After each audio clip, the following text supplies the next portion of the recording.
Good afternoon, everyone, and welcome back. I'm from the lunch break. Councillor, we're ready with this afternoon's witness. If we are, you may proceed, please. Good afternoon, Mr. Chairman. Good afternoon, Commissioners. As I indicated prior to the break, I would like to admit documents related to the testimony of Mr. Abdukarim Jame. That would be as Exhibit 0074. And they all relate to his medical records, as I indicated earlier. The first one would be 0074, Annex A, which would be the discharge card from RVTH, and it contains information about the dates of his time at RVTH.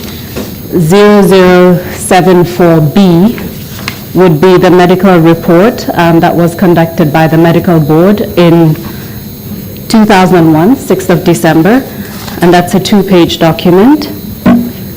0074C would be the physiotherapy report of the physiotherapy that the treatment he had in 2000. 0074D would be a report from Dakar, Senegal, regarding the medical treatment that he received there. 004E would be medical report again from Dakar, Senegal in 2014. And then 0074F would be the medical report from the medical board that was constituted following the TRRC's request, and that's dated 27 March 2019. So that's 0074F. Thank you. Request granted.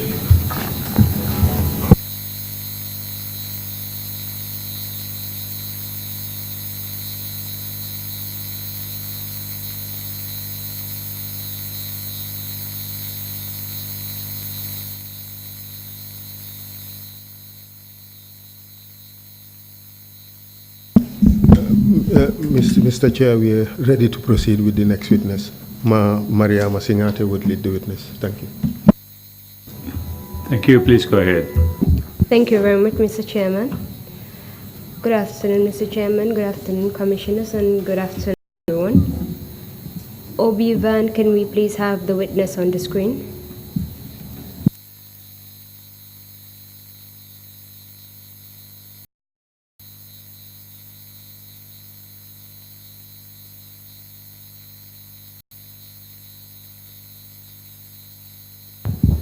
Hello, Mr. Witness.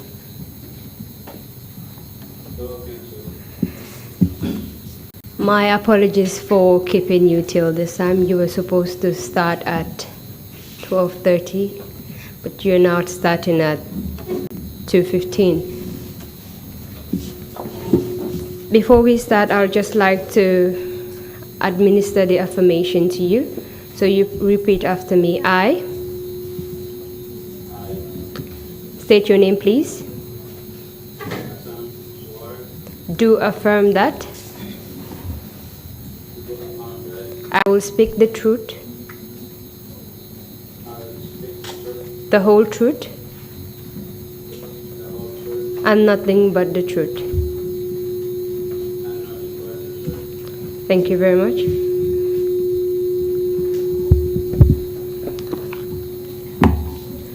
I'd just like to go over a few house rules before we start. As I had already explained to you, there is simultaneous interpretation going on. So I request that you wait for 3 seconds after my corrections before you answer, so as to prevent overlap in our speeches. For today, I'll want to discuss these topics with you. First, we'll discuss your background information, the events of April 10, 2000, with respect to the position that you were in at that time, your injuries and your personal ordeals while you were at RVTH, and the treatment you received abroad as well. Finally, we'll deal with the impact of the incident on your life and that of your family.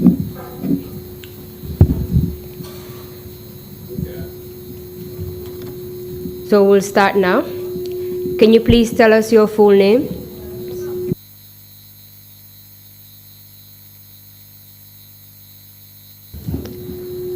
When and where were you born?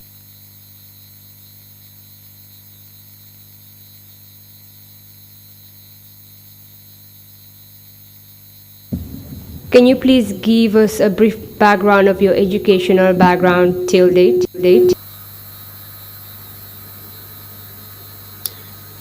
I attended primary school at St. Charles, Luanga in Fajikunda in 91 to 96.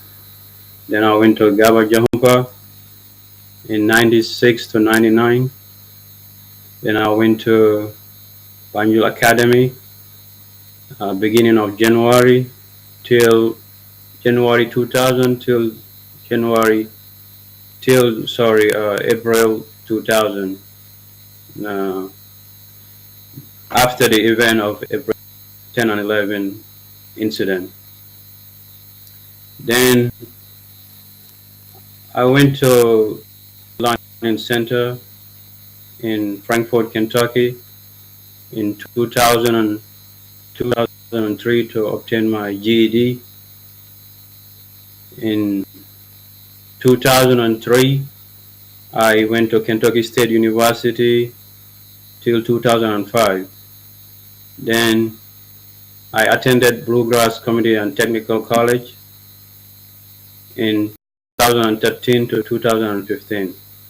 So that's my brief educational background.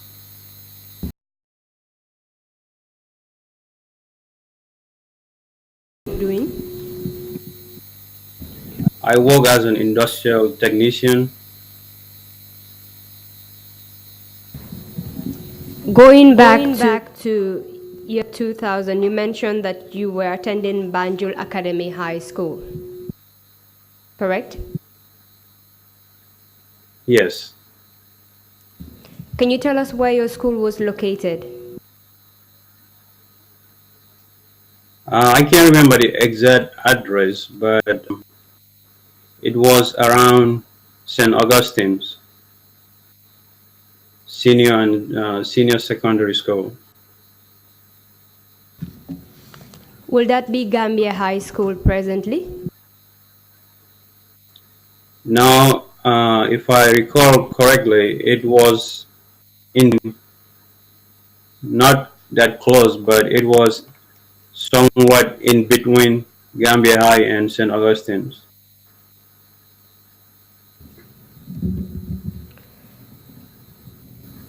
Can you tell us where you were on the morning of April 10, 2000? Well, I was on my way to school from home. I was in Latrikunda Saviji at that time. On my way in a school bus to Banjul to go to school. When we arrived at GTTI bus stop, there were some students, not a whole lot, there that stopped the school bus and asked us to get out of the bus to join them because they were about to conduct a peaceful protest because of what happened. Prior to that morning, did you know that a protest was about to take place that day? I heard about a planned protest by Gamsu, but I didn't know that that day on the April 10th was going to be the date for the protest to take place. And can you please tell us where you heard of this planned protest? I heard it in my neighborhood from friends and some adults.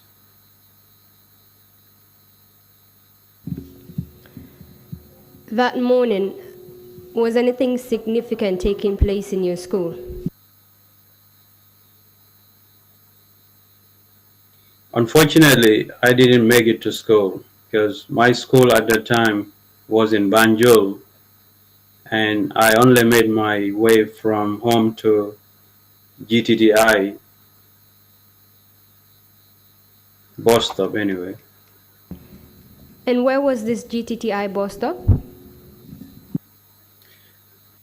It was directly across, the bus stop was directly across from GTTI campus on the other side of the road, heading from Serekunda, heading towards Banjul, side of the road. What grade were you in during this time? Grade 10. The bus that you were in, was it a school bus or a normal bus? It was a school bus. So what happened when a group of students asked you guys to come down from the bus? Well, they were waiting for subsequent school bus to arrive and do the same. Ask the student to come out of the school bus and join us.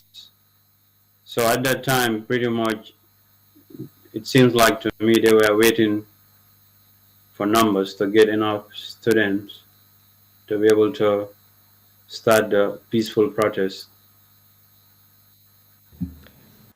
When they asked the students to come down from the bus, did they tell you the reason why you should come down from the bus? When I saw them, it occurred to me that actually the planned peaceful protest was going to be that day. So when I get down, there were some students.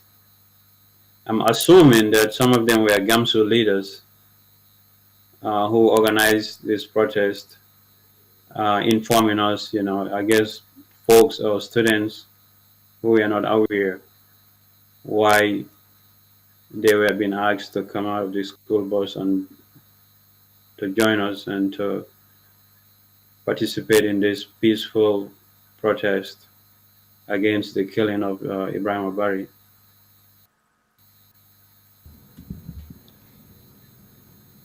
As at that time, how many students were gathered around that area? When my bus stop arrived there, probably about 30 to 50 students. But then over time, as more school buses arrive at that bus stop and more students were asked to join us on the side, the number swelled. So eventually, before we began the demonstration, I can estimate there were probably about maybe 500 students as a rough estimate. And at what time of the day was this? This was in the morning. I think my bus arrived at that bus stop around 7 a.m. in the morning, that time frame. The students that were gathered around that area, did they appear to be organized?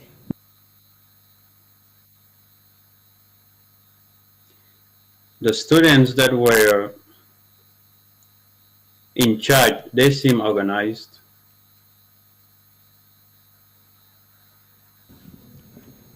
Can you please describe the manner in which they were organized? Well, whenever they saw a school bus, they would get on the road to make sure that school bus stopped at that bus stop across GTTI. And then they will ask the students to disembark from the bus and join the rest of the students waiting on the side. After they've gathered much students, what happened?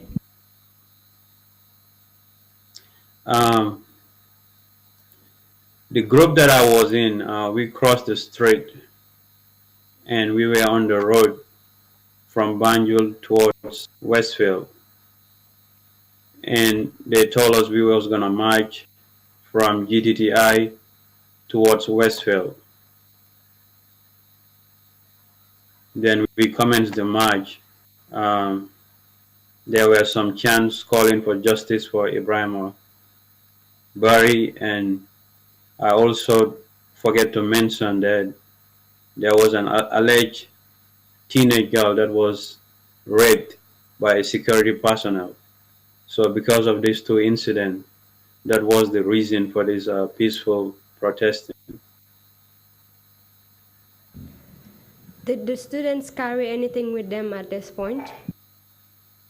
Yeah, some of them have banners writing justice for, you know, Ibrahim Abari, justice for Binta Mani, I believe. Uh, Justice delay is justice denied. Signs like that as far as trying to register grievance and to the government at that time. As far as you can recall, were the students from one particular school, or were there several students from different schools? There was a diverse students from mostly around the Kanifing area and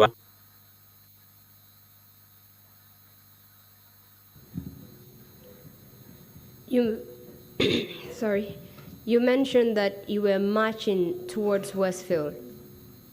Can you tell yes, us the manner in which you were marching towards Westfield? we were marching peacefully towards Westfield.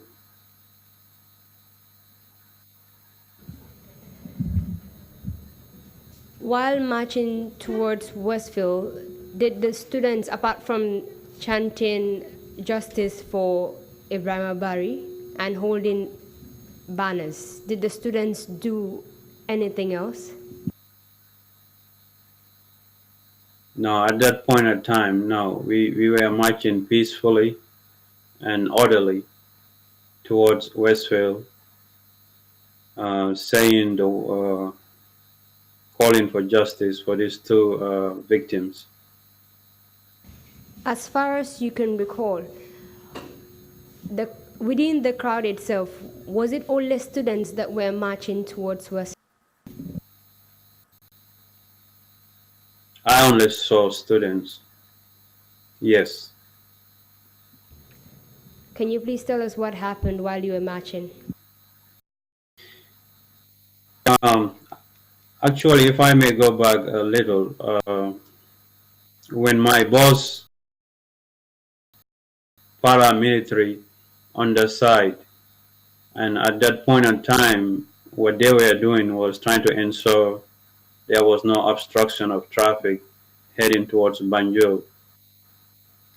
When we started our peaceful marching towards Westfield, it didn't take long before I get security formation. From the best that I can tell, they were all paramilitary officers or personnel, and they were that suggests that they wanted to stop us. But nonetheless, we march until we get as close as possible to the security formation. They were in full riot gear. They have their helmets and they have their seals.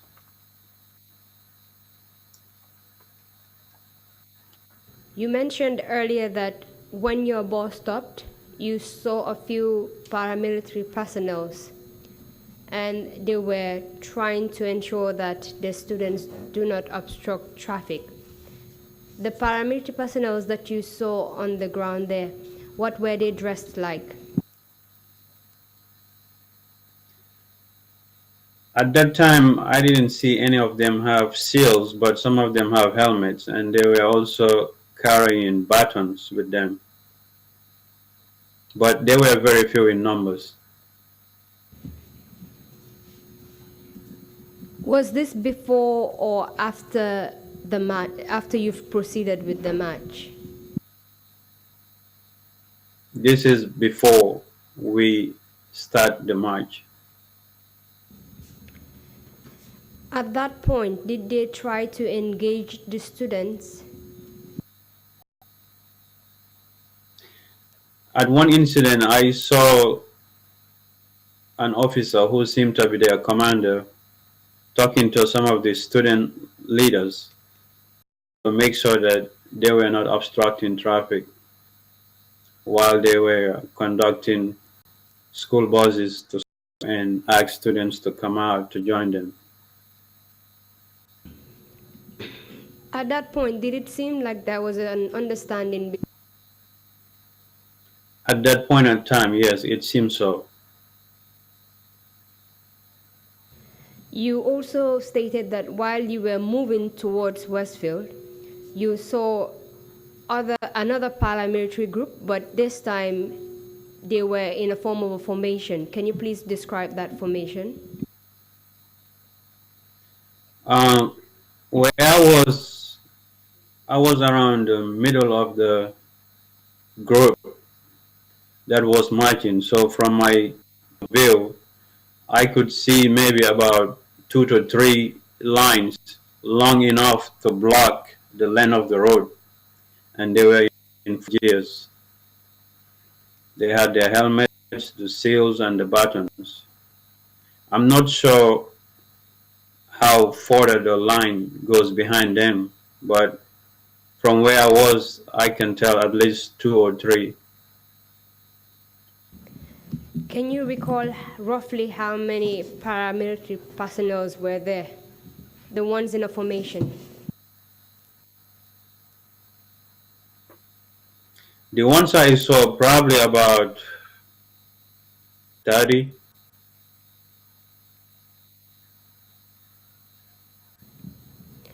Did they at any point engage the students? Yes, when the students marched until they were close enough, they tried to stop. They tried to stop us, and I think there was a push and pulling. The student wanted to continue the march, almost by any means, and the security forces were determined to stop us.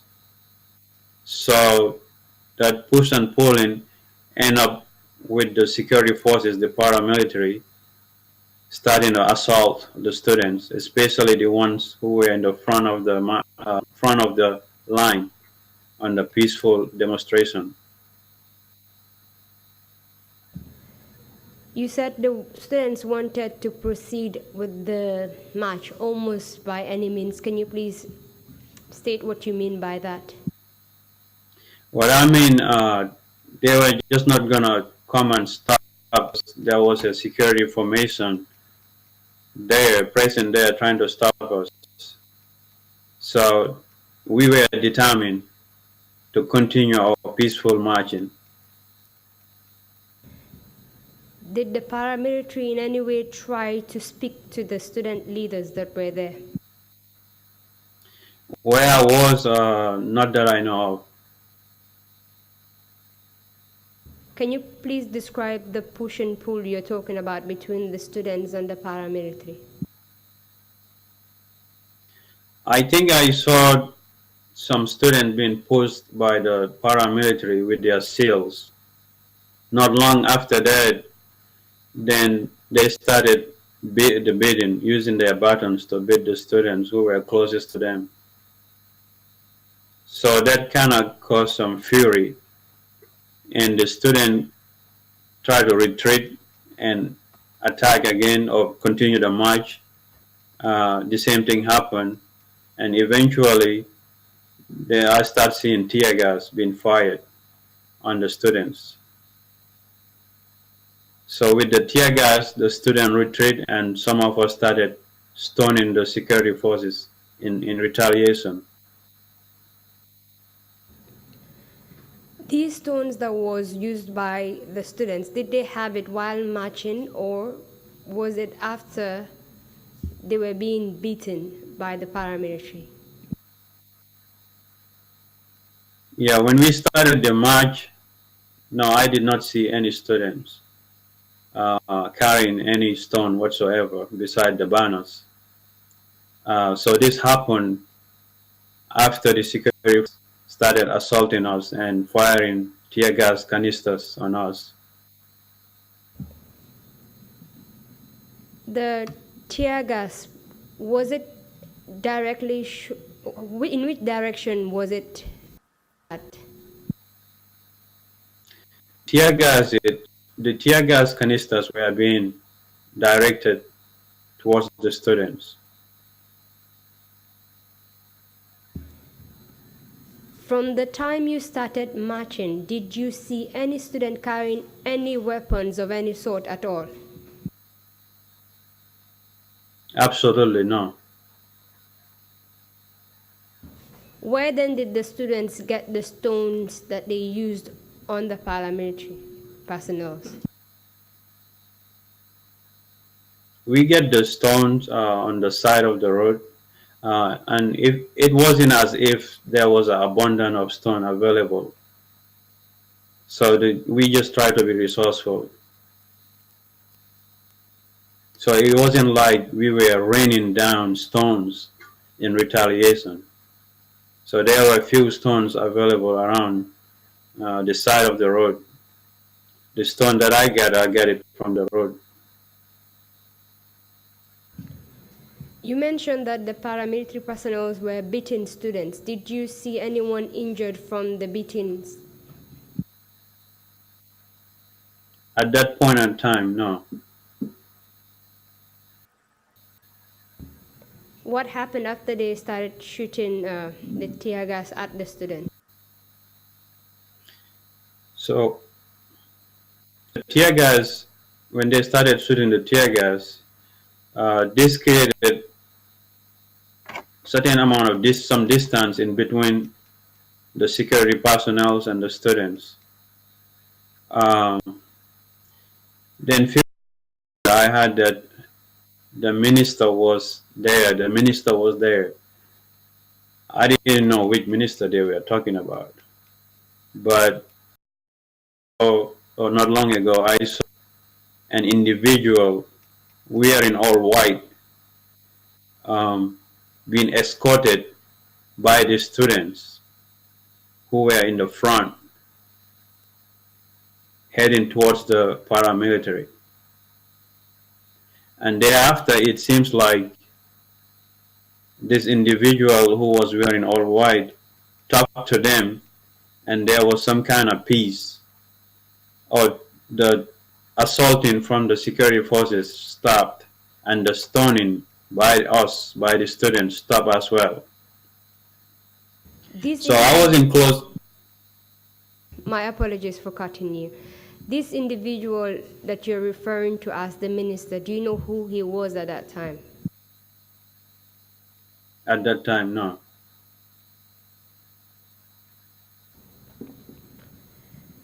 Did you later know who he was? Yes. It was the ex-Minister of Interior, Usman Baji. How did you come to know that he was Usman Baji? Real quick, so Usman Baji was able to talk to the students, even though I was in close proximity to be able to hear him.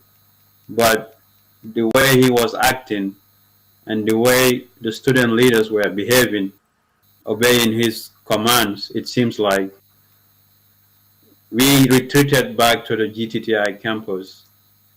So in hindsight, it seemed like he was able to tell the students to go inside GTTI campus. My question actually was, how did you know that the minister you're referring to was called Usman Baji? Okay. Yeah, the reason why I mentioned that, because I was able to, I'm not getting any feedback. Can you hear me? Yeah, I can't hear you, sorry.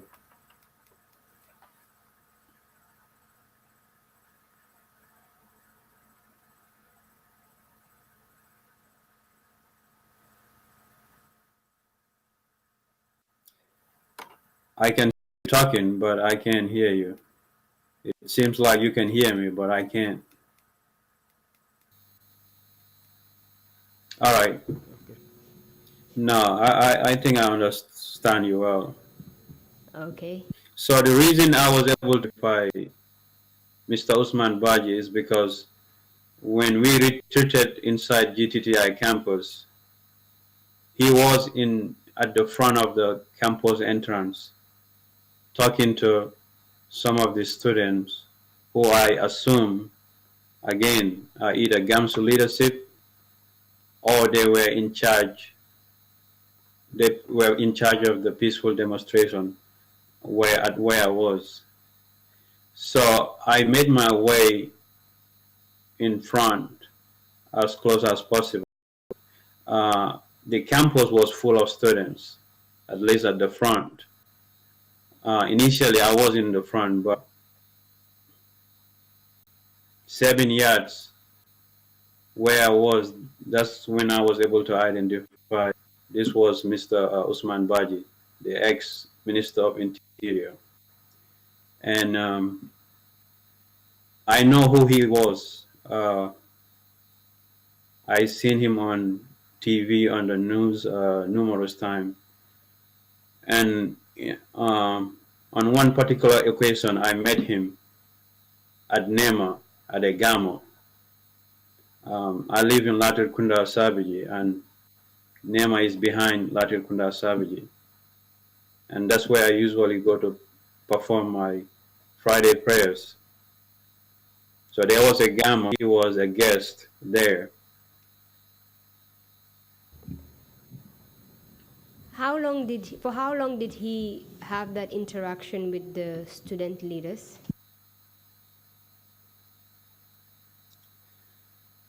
Maybe I estimate about 15 minutes at most.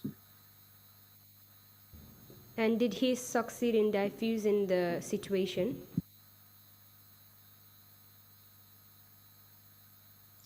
No, unfortunately, it actually escalated. Um, like I said, when I made my way close to the front line at the entrance of the campus, um, I got as close as possible. I couldn't hear what they were saying where I was, but I was able to see and sense the frustration in the negotiation between the minister and the students. So at that point, I put two and two and said, this is not going to work out because of the body language, their demeanor. I mean, there was more frustration in the body language than agreement. And behind the minister and the students that were negotiating with him, there was a formation of paramilitary officials. It seems like the previous paramilitary formation that we came into contact with followed us behind the minister. So they were behind the minister on a standby. So I started retreating because I expect it's just a matter of time before something bad happened, as in the security of paramilitary assaulting us or attacking us. And unfortunately, that's what ended up happening. So as I was retreating or backing up further, that way I can avoid danger. I was going back and looking back towards the front just to see what's going on and how things are going to unfold. I was looking back and trying to dig my way through the crowd of students to head back. I think I turn around back and forth at least 3 times. The third time I turned around to look at the front of the entrance, campus entrance, I clearly saw Mr. Usman Baji gesturing by pointing to the security formation to attack the students. So he gestured for the security forces to attack us in the campus, inside the campus. Before dealing with that, I'd just like to take you back a little bit. That is at the time when the minister was having the conversation with the students. Was he the only senior officer present there at that time, official present? No, I'm glad you asked that question. Uh, when I made my way at the close to the entrance of the campus, prior to backing up because of potential danger, I was also able to identify the former CDS, Babukar Jada, and I think some people call him Babukar Vincent Jada. And there was also two senior military officials, soldiers, whom I do not know, but they were also present. Did you know this former CDS Babukar Vincent Jatta prior to that day? Did you know him? I know of him. I never met him in person prior to that, but I knew who he was. I know of him. Did he also have any interaction with the students? When I saw him, for the most part, he was standing, and I think maybe an orderly was standing beside him. He seemed to let the minister take in charge at that point in time. So he was somewhat behind the minister. This Babukar Vincent Jatta you're talking about, is he also known as Vincent Jatta? Yes, he is called by both names. Can you please describe him? Even if I see him today, even after all these years, I'll be able to identify him. Um, I saw him on the TRC as a witness previously. Um, I don't know exactly when, probably about 3 weeks ago. The one that Oh, testified before the commission was the former CDS Babukar Jatta. Is that the person you're referring to that you saw that day in the crowd? exactly. Now you mentioned that you saw the minister Baji gesturing.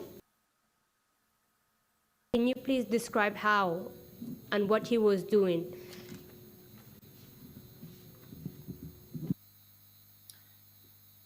Yeah, prior to that, he was very frustrated with the students.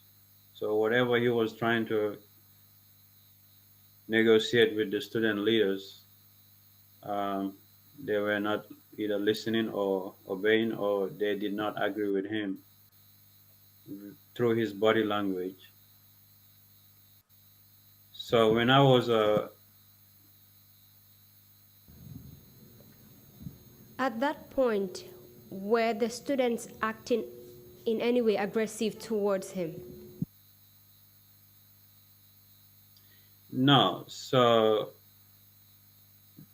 the students were at the campus, and few students who I assume were part of the GAMSU leadership or executive body.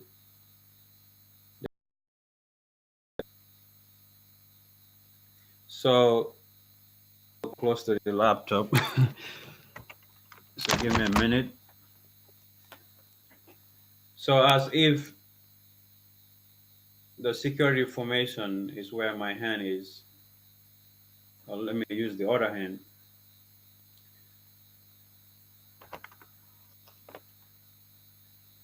If I can get this right. So he pointed to them and motioned his hands towards the students who are inside the campus. So I hope that describes it well. So he gestured for the security formation to attack us by pointing his hand to the security official first, the security formation. Then he motioned his hands to go after the students. And that That's what they did precisely. And did they obey his command when he did that? Sadly, yes. Can you please tell us how? Well, he made way. As soon as he did that, he got out of the way, the entrance, and then the security started moving. At that point, it created a stampede inside the campus. So students started to flee for safety. I turned my back at that point. When I saw the security moving in, I tried to get away as far as possible and as soon as possible. But there was a stampede. Um, in fact, there is a mark around my upper right. There is a scar that I get there because I was very close to the fence on the right. Because of that stampede, my body was rocked and my head hit the side of the wall, and it caused a scar on the upper side of my right eye. Can you please describe how the paramilitary were moving towards the students? They had their batons, and they were attacking. As soon as I saw them, I turned, and I wasn't looking back. I was trying to get away as soon as possible. They were attacking us. They were almost running towards the students. If you are attacking somebody, Can you describe how they were attacking? You said they were attacking. What were they doing to the students?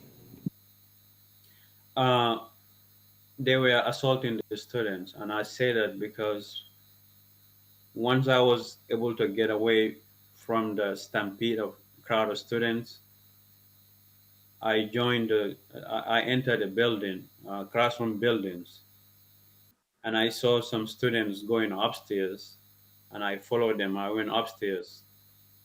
When I was upstairs, I was able to have a view around the entrance of the campus.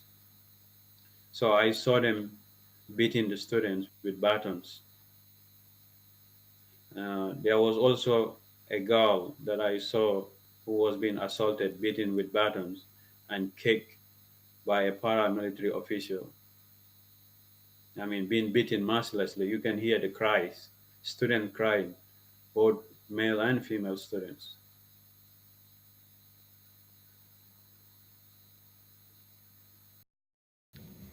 At this point, were you the only one in that particular classroom? No, it was about maybe 8 of us. Uh, when we went upstairs, as soon as I saw how that particular paramilitary official was beating and kicking that poor girl, I was in terror. I immediately entered the classroom, and in there, few more students joined us before we closed the door and barricaded it with tables, classroom tables. How did you feel in that classroom with the rest of your colleagues? It was terrifying, um, especially the classroom directly below us. It seems like they beat students and arrest as much as they could, and after that, they were going from one classroom after another classroom, going after students and beating them and probably arresting them too.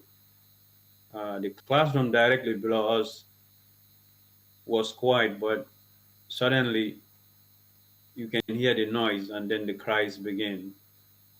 So they entered the classroom and started beating the students who were seeking refuge in the classroom directly.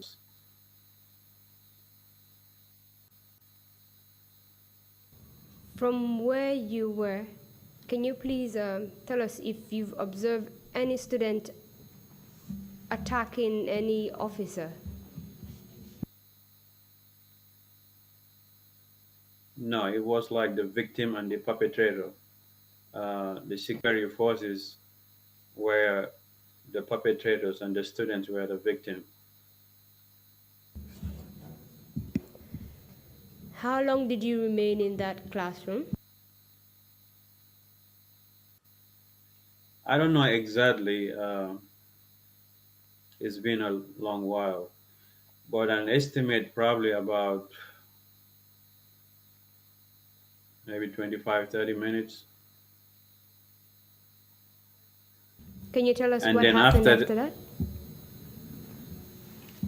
yeah, after a while, the commotion, the beating, the crying went off. For a little while after that commotion calmed down, and some of the students in the class that I was, they suggested that maybe they are gone. Let's flee. Let's get out of here.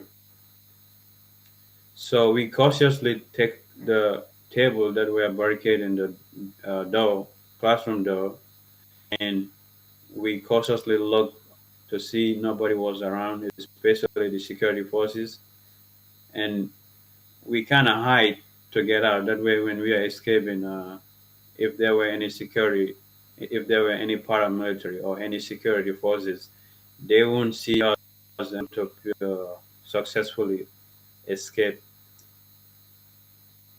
So You mentioned that while inside the classroom, you had students crying and shouting. Can you tell us what you yes. observed when you got outside the classroom? Did you see any students around, and in what condition? Sorry, did you see any students around? No, I did not see any student around apart from the group that I was with in the classroom. However, we were not trying to look to see, to have a good observation what happened, who is where. We were kind of hiding to avoid being seen potentially by the paramilitary.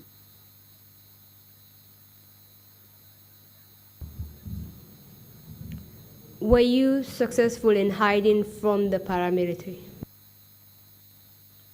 Yes, we were able to get downstairs, go to the rear of the campus, and I think we climbed a fence. But anyway, we were able to get out of the campus, escape the campus from around the rear area.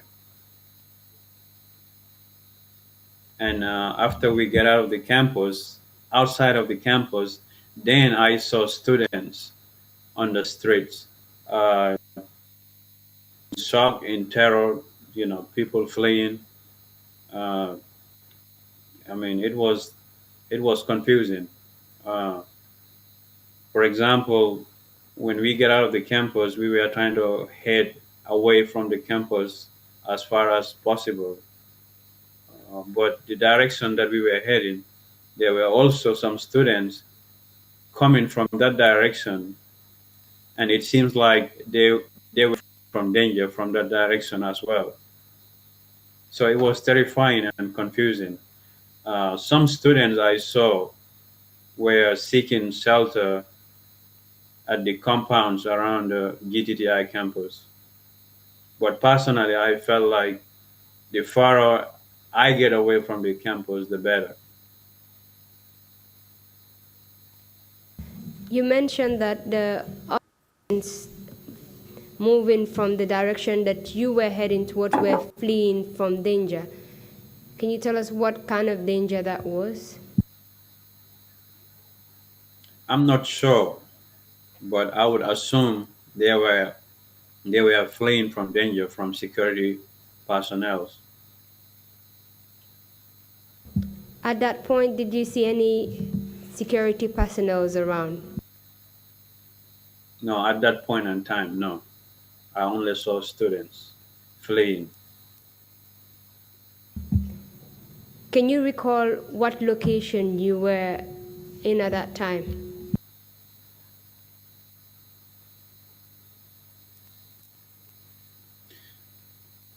Okay, if you facing the campus. If you are inside the campus looking outside on the street on the right, that's where I was, but around the back area though. And did you remain there? No, no. We quickly found the group I was with, some of us stayed together, maybe about five of us out of maybe eight or nine. We found a safe part, a straight back road to take that led us all the way to a street, to the Jimpek Street. Not the front, but maybe towards Canifing. I'm sorry, I haven't been to Gambia since I came to the US, so you have to forgive me. But anyway, the street that we used after we escaped GTTI campus, we came out of Jimpek. Hopefully that's the street name. But if you take that street heading towards the Banjul Serakunda Highway, you will come out of Jimpex, in front of Jimpex. So that's the street that we came out at. We were conscious of trying to avoid the main roads because we thought most likely the paramilitaries will be at the main mining checkpoint whatsoever. So we were using the back roads as much as possible to escape. And the feeling that I was feeling at that time was I felt like I was under siege. We used the Jimpex road to use another road where the Gambia Public Transportation Headquarters is located at. We used that road also after that to come out of the road where Iceman is located. During the time you were trying to find your way, did you? Fortunately, no. But we were intentionally trying to avoid that. So no, we didn't see any at that point. What did you observe while you were trying to find your way? What could you observe on the street? A feeling of eerie, strange, almost like being at a war zone, like danger could come from anywhere. I mean, this is something I never witnessed before in my life.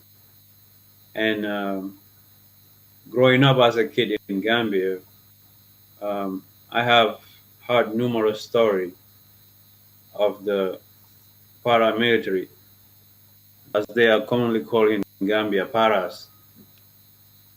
They were very notorious torturers. So I heard of people who they beat the hell out of. Excuse my language. Um, yeah, even at sport venues like football matches, um, if you come to a part where something was wrong, if you roughen their feathers, um, I feel sorry for you. So prior to this day, you already had rumors of the brutality of the paramilitary, and as such, you were fearful of them. Did you make your way back home while you were still around that area?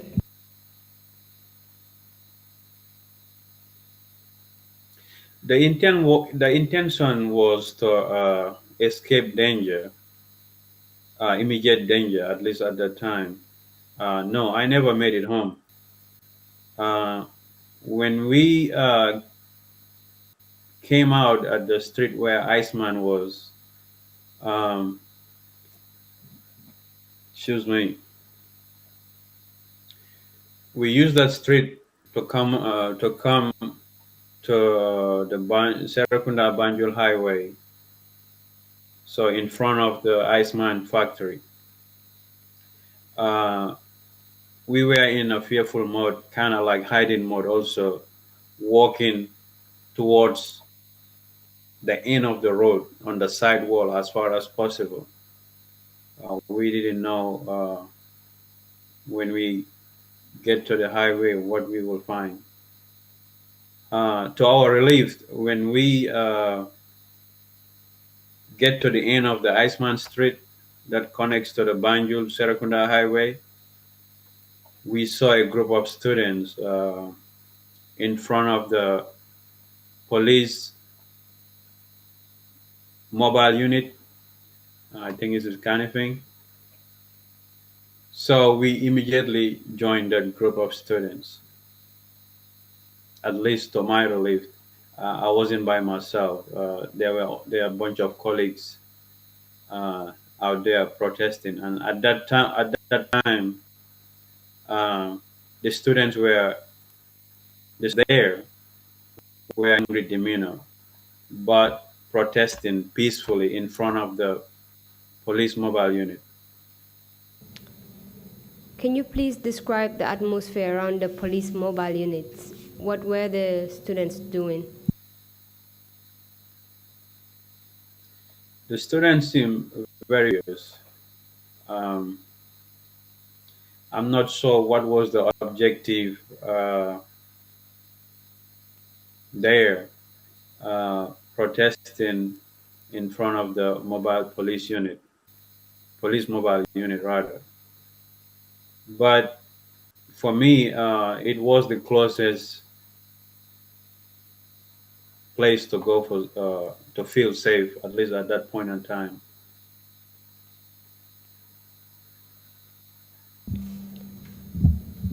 Did anything happen while you were at the police mobile unit? Yes, almost as soon as we joined the group, at least I started seeing tear gas that's been fired on us. Uh, I'm not sure exactly at that position, but it was it was coming around the police mobile unit there. It was coming from there, around there at least.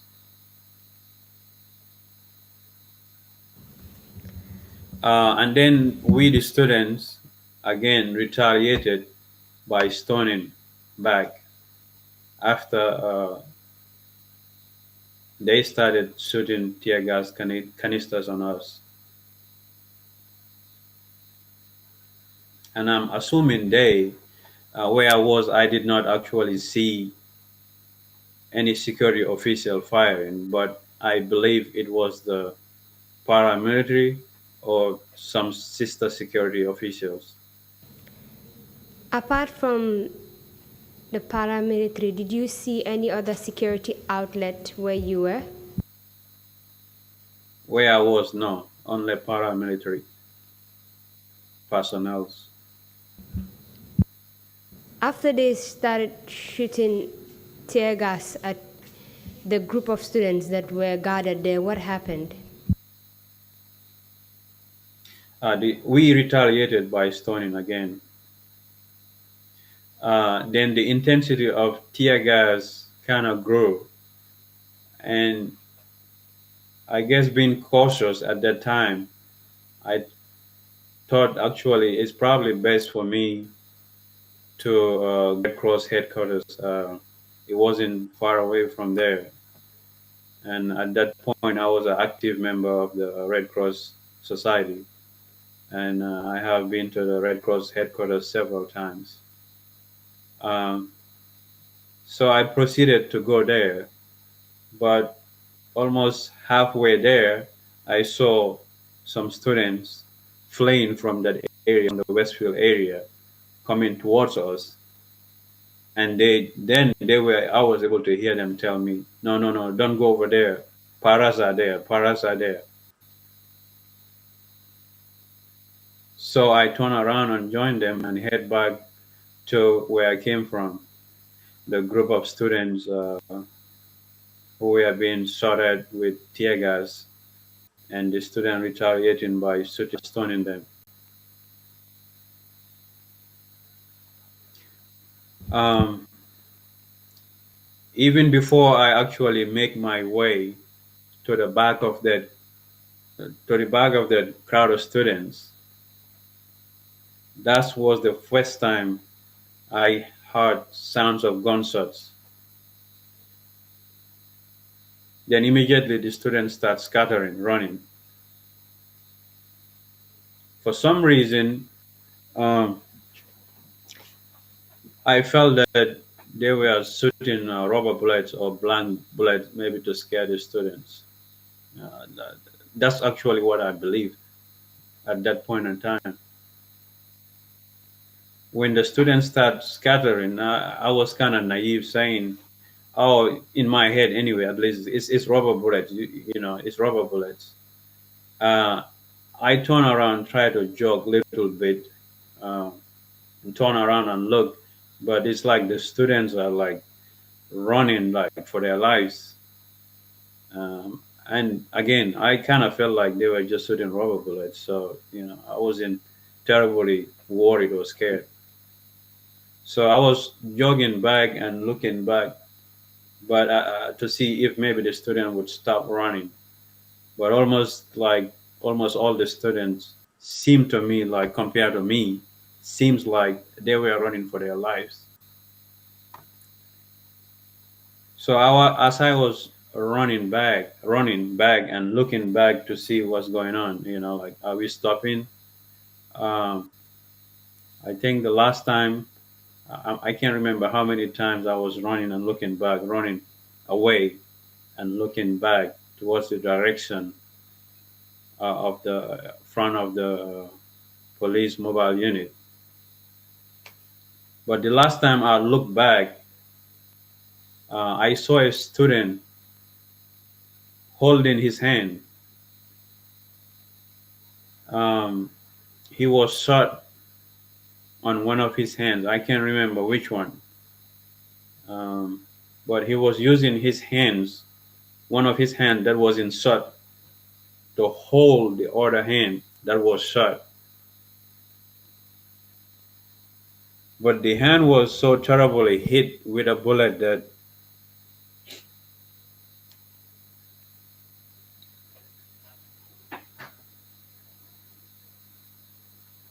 his hand was dangling.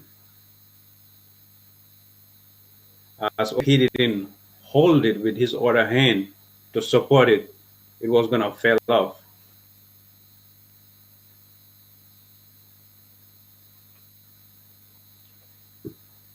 So it was at that point in time that I knew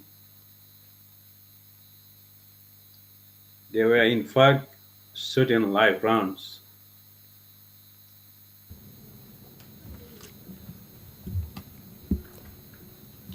You mentioned that you had shots earlier. As at the time you had the shots, did you know at that point that it was gun shots that were being fired at the student?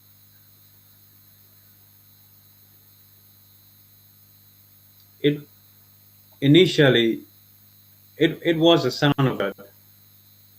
At that point, I did not know that they were shooting live rounds, but I assumed that they were shooting rubber bullets or blank shots. Did you see the people that were shooting at the students? I'm sorry, can you repeat that? Did you see where the shots were coming from? I didn't see, but I just hear. But judging from how the students in the mobile unit were scattering, it was coming from around that area, E- either either from the police mobile unit inside or the building next to it. So what happened when you saw this student holding his hand and running?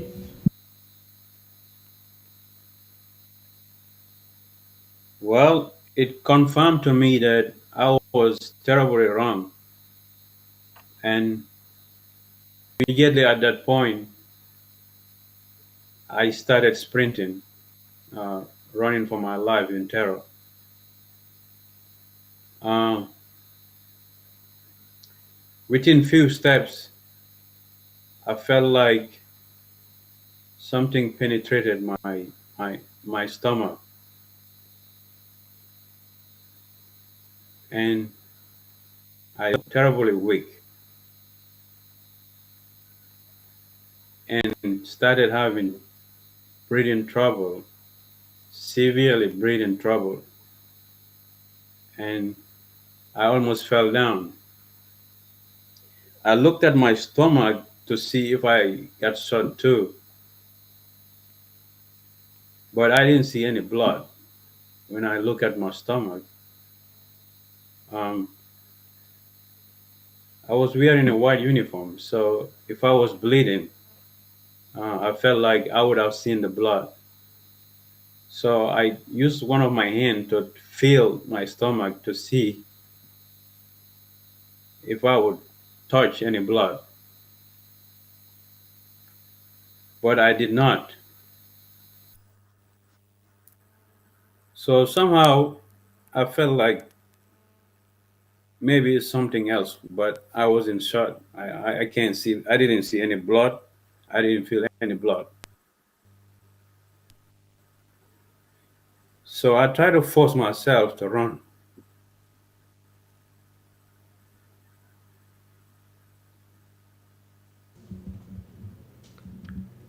Do take your time, please.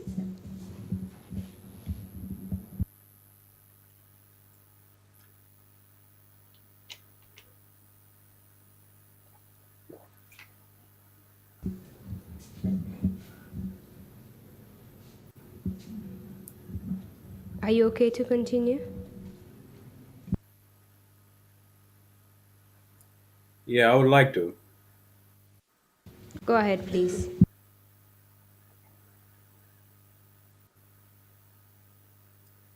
So, excuse me, I tried to force myself to run, but I could not. So I almost collapsed. And the only reason why, because I kind of leaned towards the wall on my left for support or to prevent me from collapsing. I took a few steps and then fell down.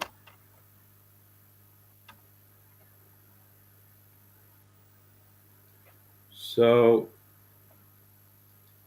when I fell down, I could see the students most running and passing me, trying to save their life as well. So I leaned there trying to imagine, wow, I can't believe actually these guys, they would actually shoot us, try to kill us. And in fact, that's what they were doing, killing unarmed school children. At that point, you have mentioned that you did not see any blood or feel that you were injured. What were you feeling at that time?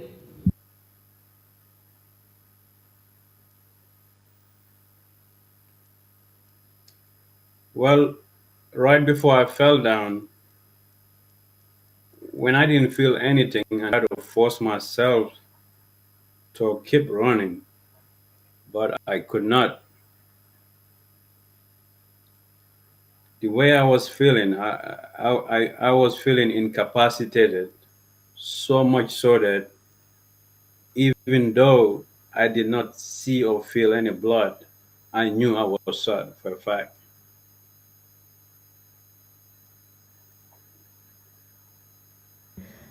For how long did you remain lying down there?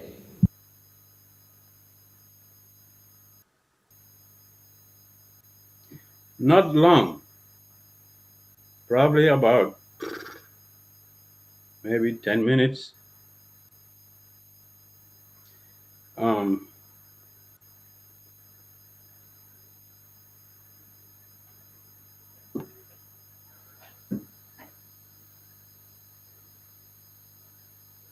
I realized that where I was laying down was far, little bit far for in case any rescuing come, if any rescue showed up.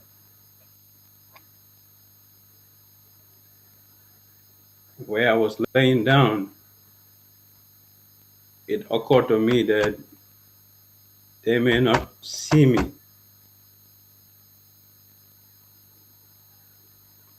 So, to increase my chances of being seen and rescued, hopefully, I knew I had to somewhere closer where I would be more visible.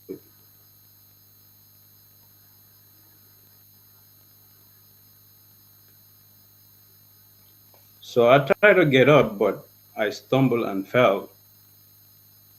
But I forced myself. I even crawled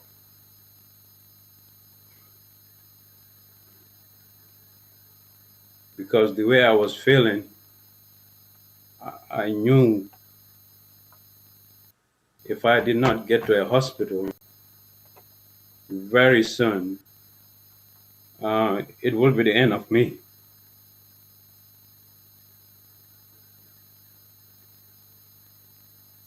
So I crawled my way till the middle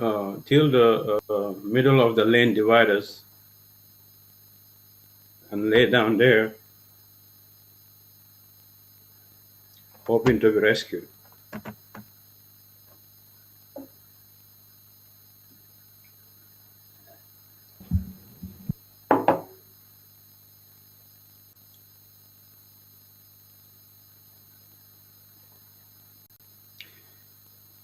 Fortunately,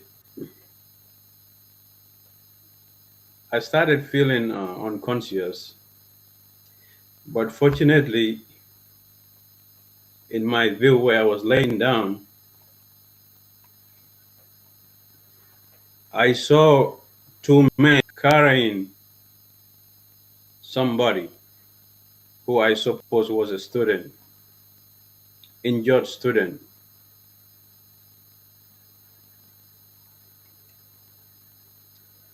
Later, a man was standing around me, or almost on top of, was standing beside me, yelling to another man to come. I'm assuming so that they can pick me up, rescue me. But before the other man joined the first man that came to me, I had them yelling, trying to catch the attention across the street. So I turned around, try to see what was going on. Immediately after I turned around, I saw a Red Cross ambulance passing. So the men were trying to wave the ambulance to stop and rescue me or any other students who was shot around me. Um, but the ambulance wasn't stopping. And when it went past me on the back of the ambulance, Red Cross ambulance, the side doors were open and there were two Red Cross members with the Red Cross emblems hanging on the side doors, and I could see what appeared as lifeless bodies on the back of the ambulance. And the Red Cross volunteers were waving off the two men who were trying to get their attention, as in, no, no, no, we can't stop. We are too full. At least that's how they were gesturing. To my dismay, I kind of lost hope. I felt like, man, that was it. And, I miss out. But anyway, when the ambulance passed, the back of the ambulance, there were bodies lying there. And the bodies to me appeared like they were lifeless bodies. At least two hands were hanging outside the rear of the ambulance door. And at least one body was on top of another. So they went past me. To my disappointment, but the other men joined the first man that came to me, and they took my shirt off, and they carried me and loaded me in a private vehicle.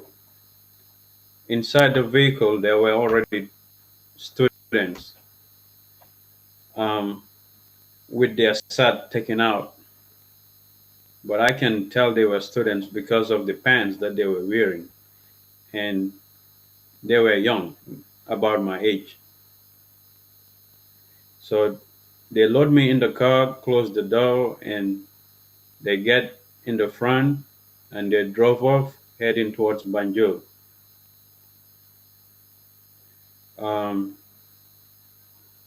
Inside the car,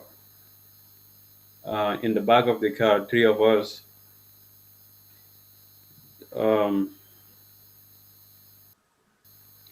one of the students who was sitting directly behind the passenger seat, front passenger seat, was in severe pain and crying.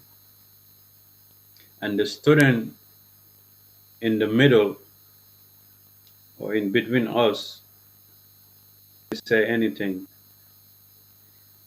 When I looked, you see his body, his abdomen, riddled with bullets, wounds that appear as exit wounds.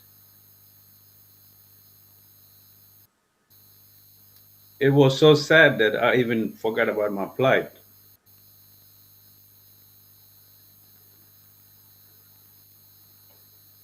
He wasn't making any movement or noise. Um, I didn't know who he was. I didn't know any of them. But I hope he made it.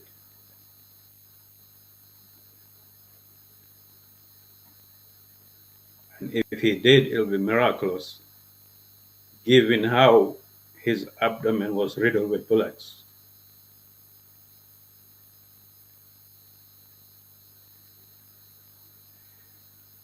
I looked at my stomach and saw a wound.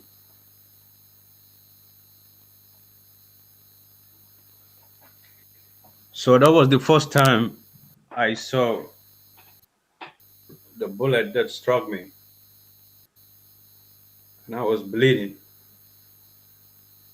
So I took one of my hand and placed it on the wound to minimize the bleeding.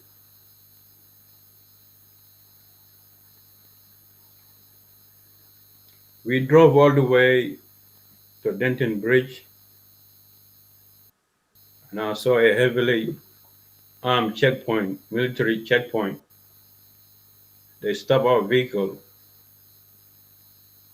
The men quickly pointed at us in the back, and When the soldiers peeked and they saw us, they quickly make way and they let us pass, and we head towards Banjul.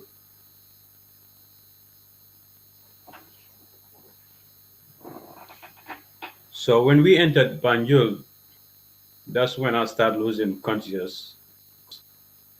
Um, Pretty much at that point, I couldn't describe anything accurate. But I was assuming that we were going to Royal Victoria Hospital, RVH. Um, I couldn't see anything at that time, but I could feel something. Um, when we arrived at the hospital, or what at least at that point, what I was assuming is a hospital, I didn't know. But I could feel that I was being unloaded. I was being carried by hands and moving. Few moments later, I felt that I was being laid down on a towel. I could feel it was a little bit chilly. And that was it. I almost went into sleep.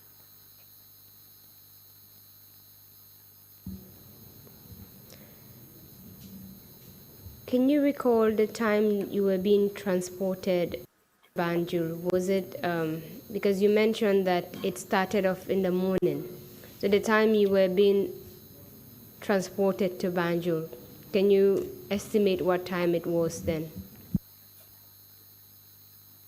No.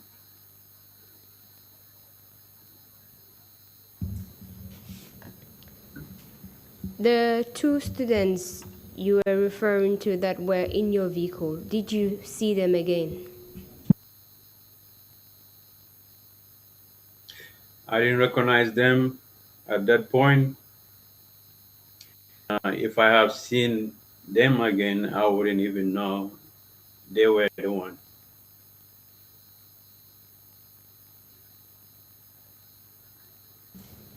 Can you recall where you were taken when you went to the hospital? No. I was conscious at that point in time. I couldn't even see. The only thing at that time was my sense of feeling. I could feel like if I felt that I was being carried. Where, by who, I didn't know. How long did you But remain because, in that?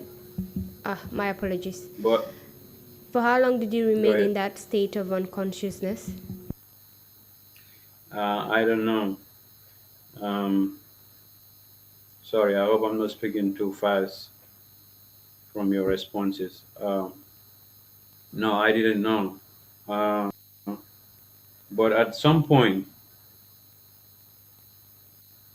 I felt an intense heat on my body, and I believe or I knew that uh, surgery was being performed. I was having surgery, so it felt like if the overhead surgery lamp, I was under it.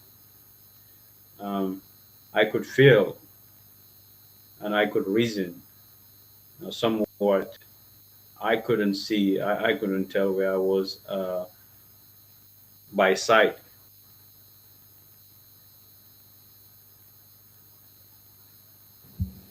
and that was the last thing I remembered until a few days later when I woke up at the ICU.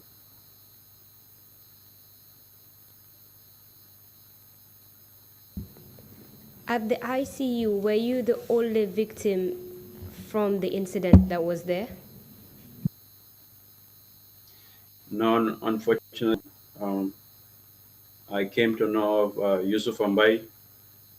He was shot on the neck. He was there. Um, I didn't know all the students who were there, but I know of Yusufa. And there was another patient.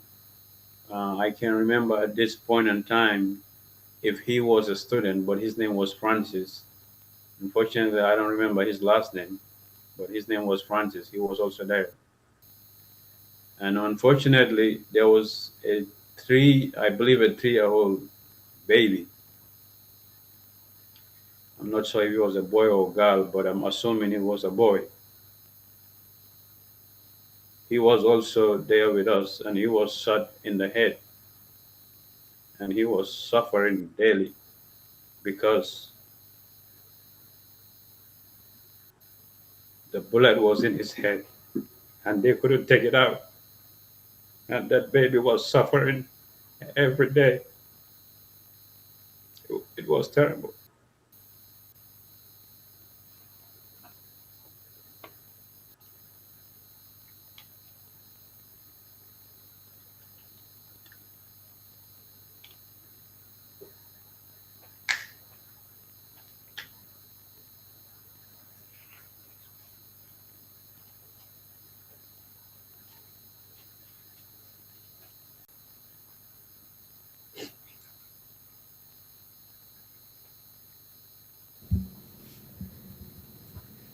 I'm deeply sorry that I'm making you relive this horrific moment that has passed.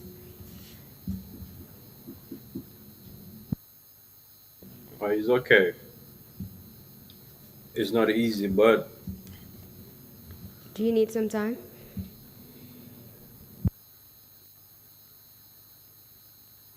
it's okay. I'll try to pause on voluntarily.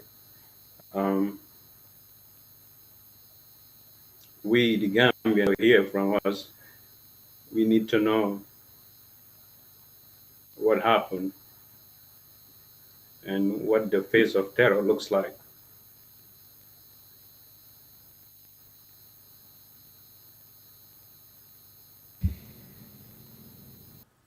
For how long did you remain in the ICU?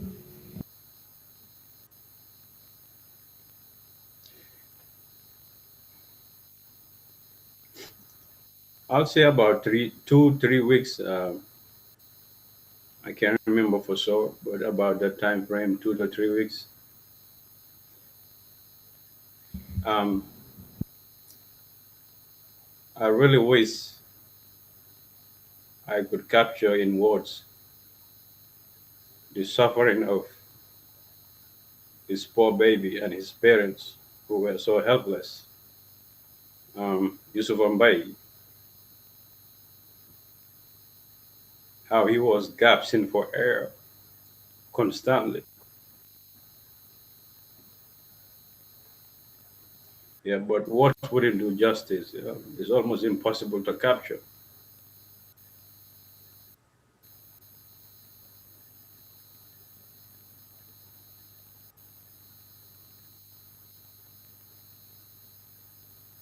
Yeah,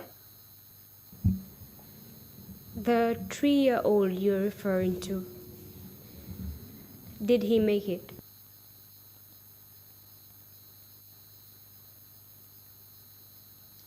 I'm not sure. And I get so emotional about him. Again, I'm not 100% if it was a he or she, but I'm assuming it was he.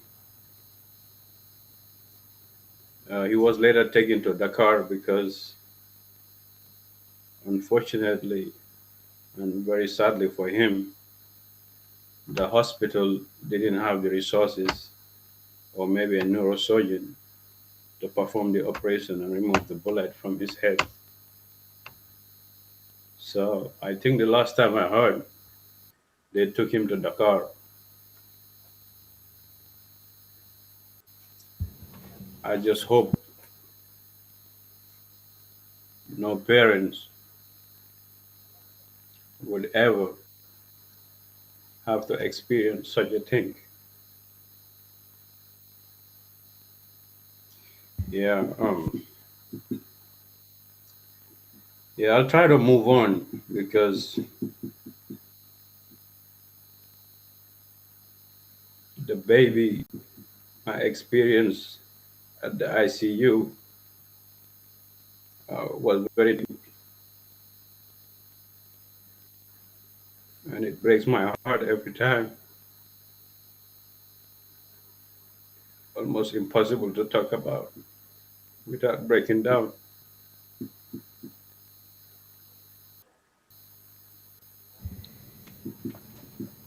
During the time at which you were taken to the hospital and the time you spent at the ICU, were your parents aware that you were there?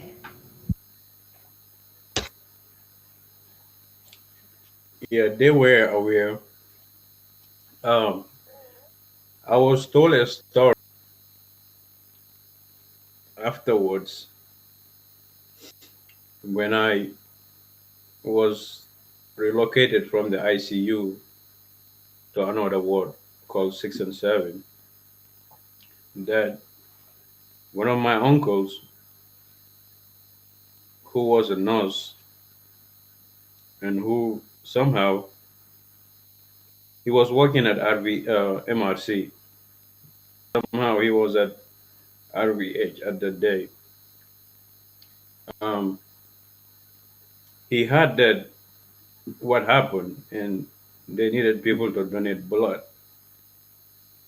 So he went to donate blood and was helping some of the hospital staff, doctors, nurses. I was told this story. Of course, at that time, I was unconscious, very unconscious, beside my sense of feeling. Um, I think that's, and maybe reasoning, true feelings.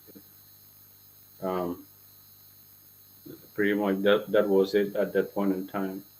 But long story short, um, either after donating blood or before, he was helping them move bodies, supposedly dead bodies of students. And when they get to me, or anyway, somehow he recognized me because I made a motion and said that this kid is not dead, he's still alive. And then when they turn around, they recognize me, he recognized me. So I think it was at that point that I was rushed to the theater room. So if it had not been for your uncle who arrived on time and recognized you, you would have been counted among the ones that they presumed dead. Precisely, and my uncle name is Sirif Job, but he's commonly called Sirif Njai.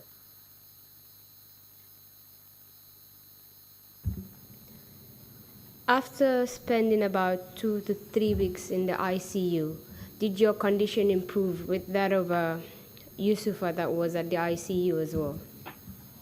And this Francis you refer to. Yeah, before I answer that, to complete answering your previous question, so my uncle was able to inform my parents that, I was one of the victims and I was there. So after my surgery, something like that. Um, Sorry, could you repeat your question?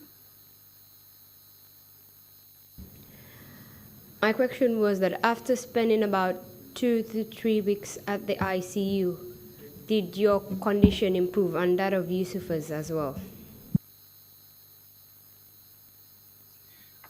For me, first, yes, I improved enough for the doctor to judge that, they could move me out of the intensive care unit. For Yusufa, the gaps in of air he was doing improved somewhat. So he was gasping for air almost constantly before, and over time it gotten better. His ability to breathe uh, improved slightly.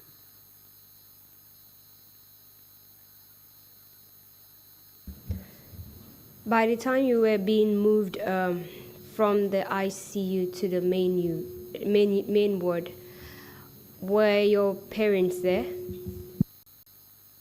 Yeah, occasionally they would let my mom come in for, and then she would leave. But at the ICU, it was very restricted. So there was probably an hour window for visiting.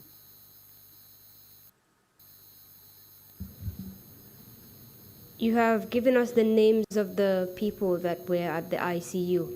When you were moved to the main ward, did you see other students that were injured there? Yes, at 6 and 7, there were also some students who were admitted. Um, Can you I used to recall? know one, I used to know one of them because he was beside me, and he was also shot on the stomach. And I believe his first name was Islamin. I can't remember his last name. He was light skinned. Yeah, but he was beside me with his father, and I was there with my mom. Yes, there were also other students. The ward wasn't completely full of students, but probably half of the patients there were students. I didn't know all of them, but Lamin was next to me, so, and he was also shot in the stomach. Can you recall roughly about how many students were in that ward?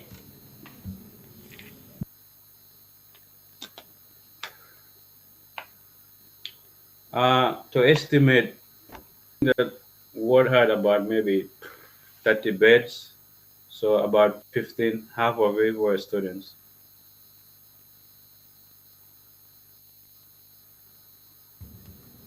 As far as you can recall, can you please describe some of the injuries you saw on some of the students?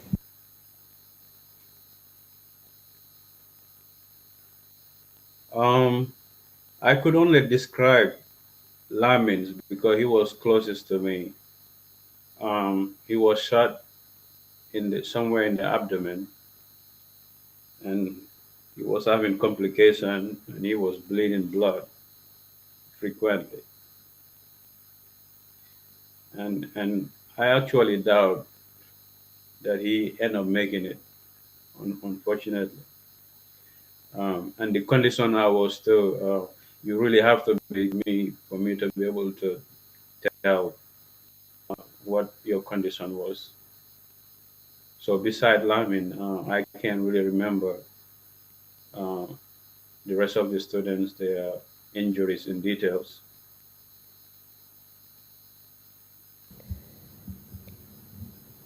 At the RVTH, did you receive the required treatment needed for your injuries?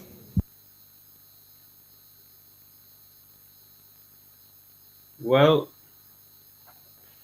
this is like yes and no question. Um, I was actually shocked that, how I was shot. Uh, they were able to perform surgery to save my life. Yeah, I was actually shocked.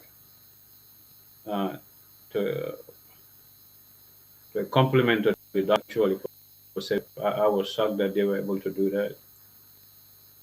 Um, but when I was transferred from ICU to 6 and 7 ward, unfortunately, I had a very terrible infection, and at that point, I knew. Not only at that point, but later on, because of the severe complication, the infection, um,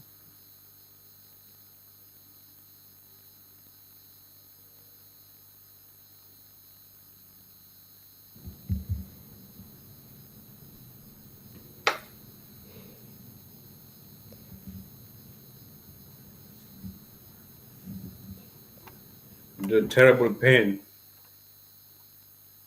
Yeah, I knew I needed help somewhere else with better and more resources.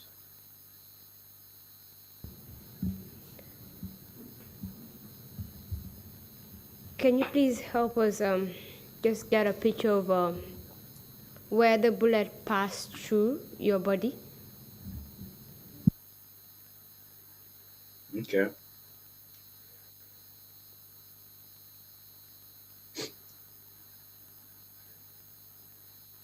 So I was shot in the back, and the bullet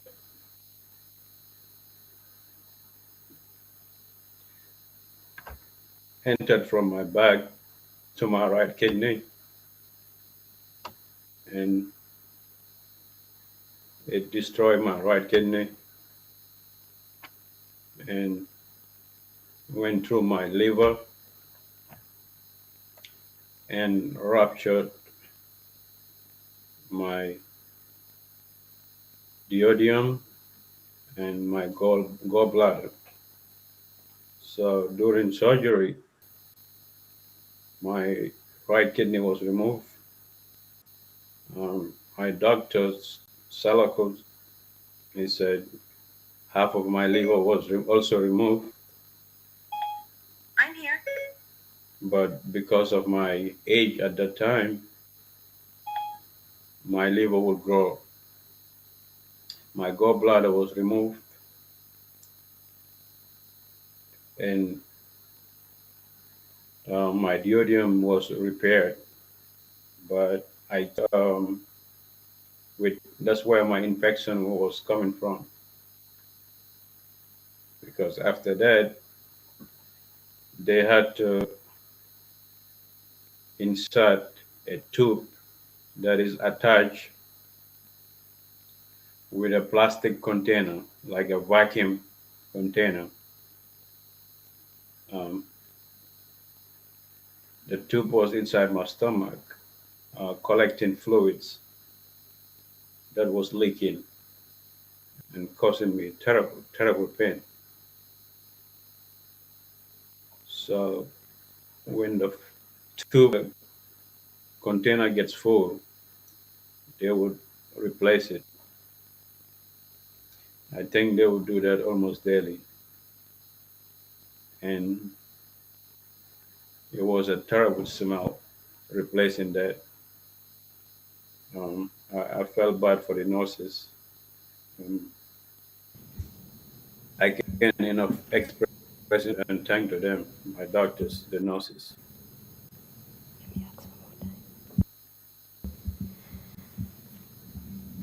Thank you very much. I'll get back to you later. Um, Looking at the time right now, it's already past 4 p.m. I need to seek for permission. Mr. Chairman, may I proceed with the witness? Thank you very much.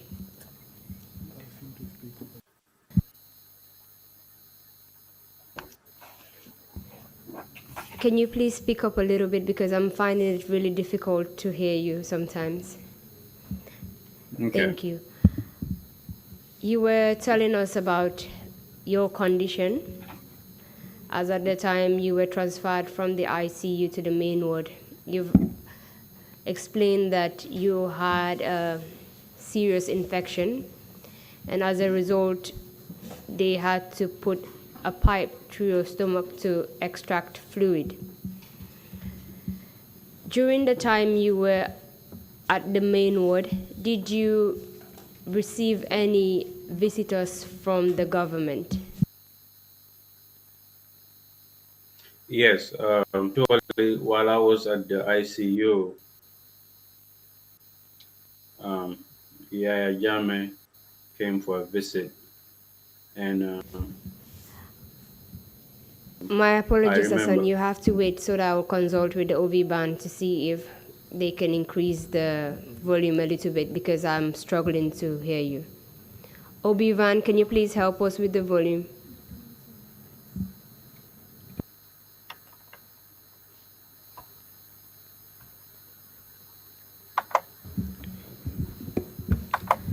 How Sir, about can you now? please continue so that I'll see if I can hear you clearly from the headset? Thank you. Yeah, before I was moved from 6 and 7, from the ICU to 6 and 7, yeah, Jame came for a visit. Uh, and I remember him shaking my hand, probably saying few stuff or few things and moving on.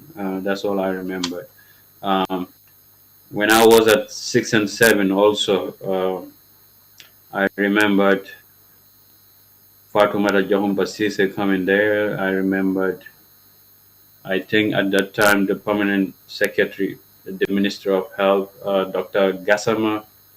Yeah, actually, he came there several times to visit me, to visit us.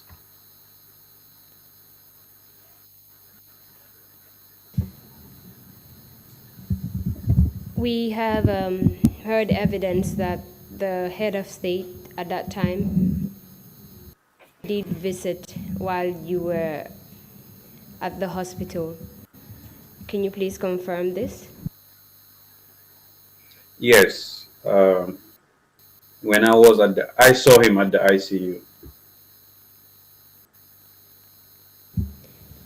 Can you tell us what he did when he came to the ICU? It looked like he was going from bed to bed, greeting students. Um, I can't remember what he personally said to me, but I remember him shaking my hand, say, saying something that I can't remember now, and moving on to the next bed. And I think the next bed to me was that baby.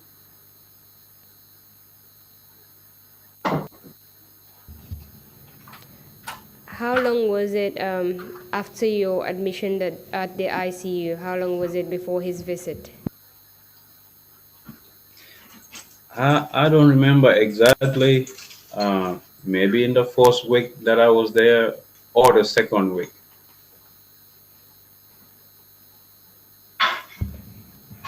Did he give you any assurance as to your situation that he would take care of you? I can't remember what he said. Um, only thing I remember was he said something. I just can't remember what was that. As at the time of his visit, were your parents there? No, I did not remember. No, only the doctors and the nurses and the team he came with, and with some journalists.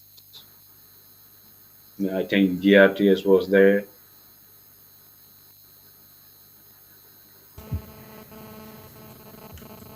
You've told us that when you were transferred to the main ward, you had a severe infection. Was anything done about the infection? Yeah, eventually, because it was caused me excruciating pain, terrible pain. To the point that I don't even want to be alive.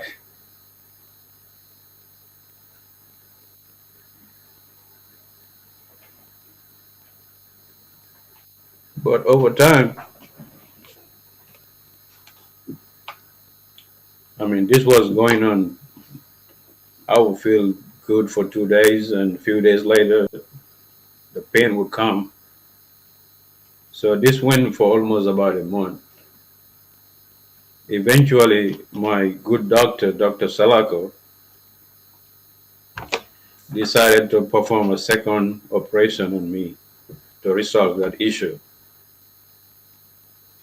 I remember he was gonna take me to the theater, but there was some kind of miscommunication. There was already a patient there, so he opted to do it at my hospital bed.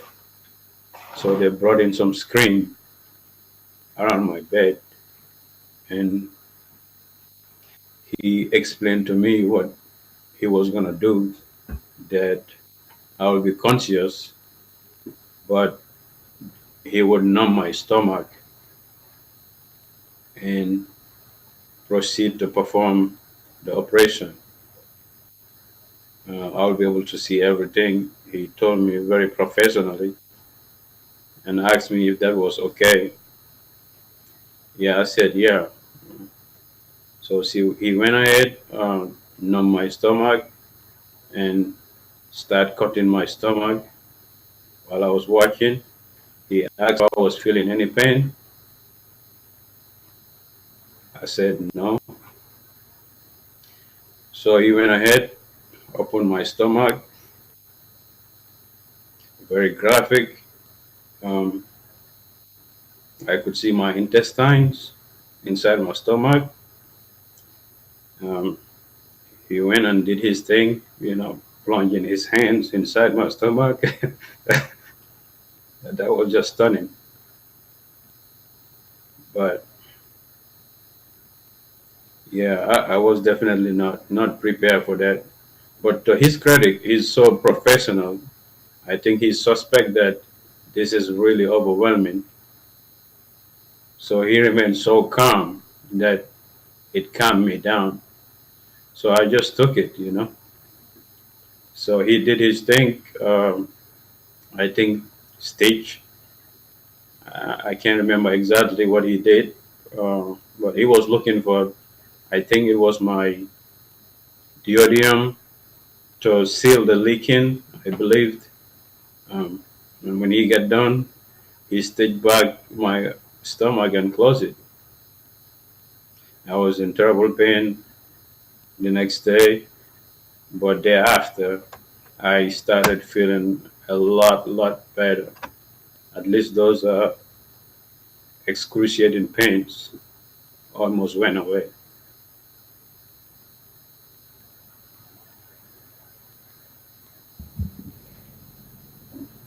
Before he asked if he can perform the surgery, were your parents informed about this?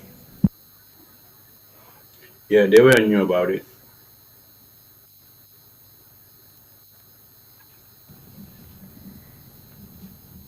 How about the rest of your colleagues? Can you tell me at this stage if they were still at the hospital with you?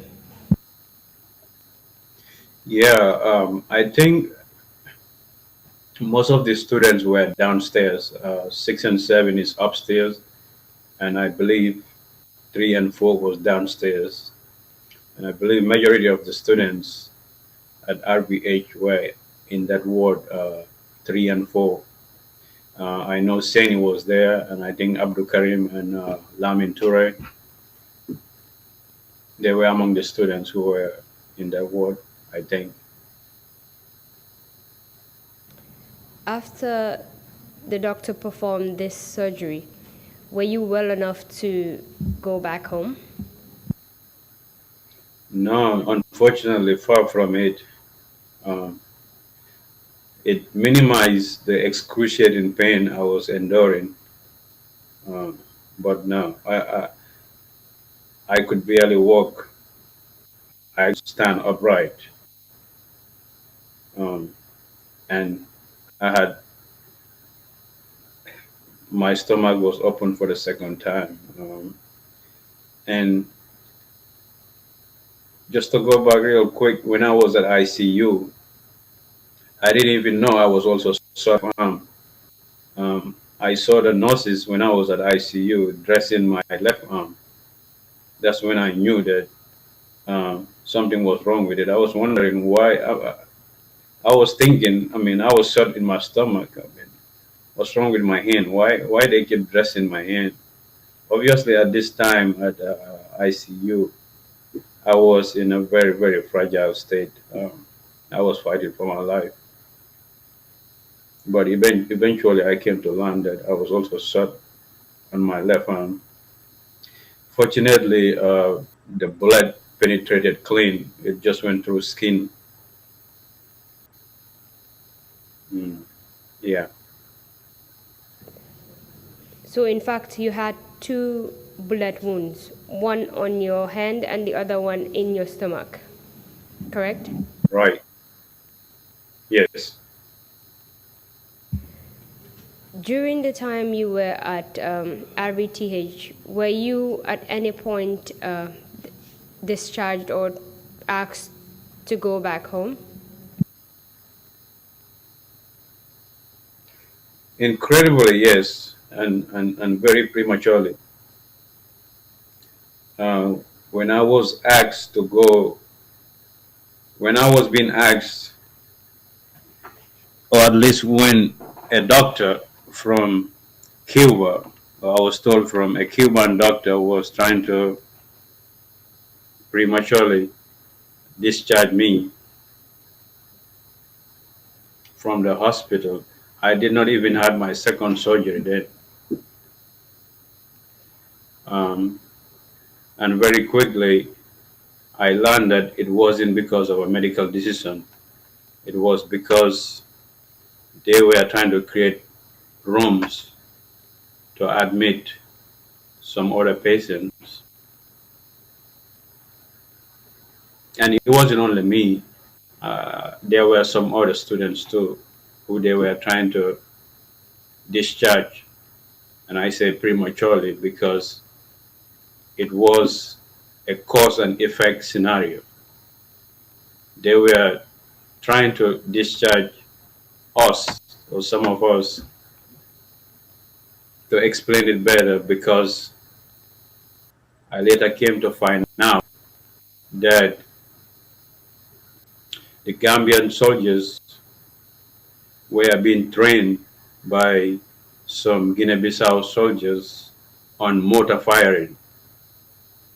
And unfortunately, an accident happened. There was some kind of denotation, and I think at least one of them died, and some of them suffer serious injuries.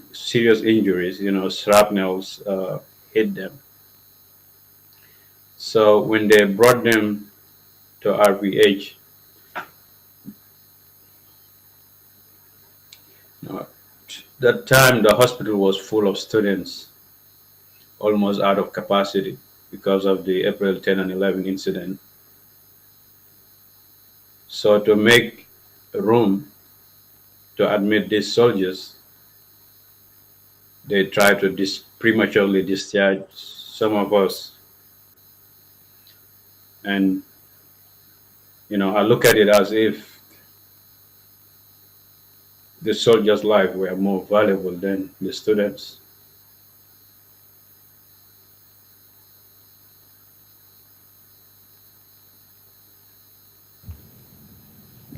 And how did you come to know about this information? I think I was informed by family, and it was also on the news. And to contact later, there were two soldiers from Guinea-Bissau who were admitted at the ward that I was at, 6 and 7. Can you tell us for how long you remained at the RVTH after the incident of April 10? About 2 months. About 2 months. Did you receive any other treatment after that 2 months? No, my medical condition kind of got stagnant, and I was evacuated to Egypt along with Seni Senghor for further medical treatment.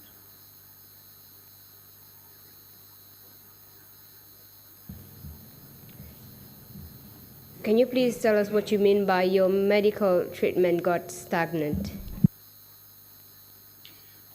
Uh, I also had another infection afterward. It wasn't as severe as the first one, but it was very frustrating. It was like taking 3 steps forward and take 5 steps backwards. So I'll get better and then get worse, get better, get worse. So I was in my medical healing wasn't progressing.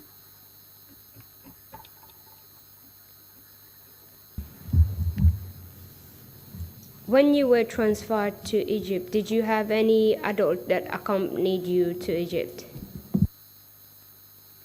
Yes, we went with a nurse called Jula, and she was very helpful.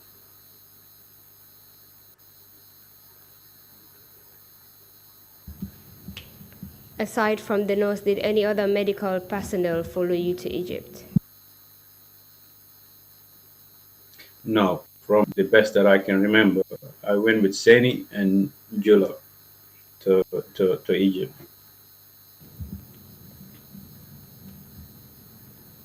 From your explanation, you told us that it's you and Sani that were transferred to Egypt.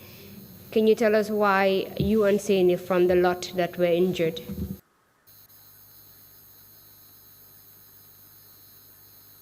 That was a government decision, and um, while I was at 6 and 7, at that time it seems like Fatoumata Jahumpa Sise was the phase of the government response to the event of April 10 and 11. Um, I seen her on TV informing the public how the government was responding to care for us, and they said they were going to evacuate the most critically injured students, and and it was based on our medical reports.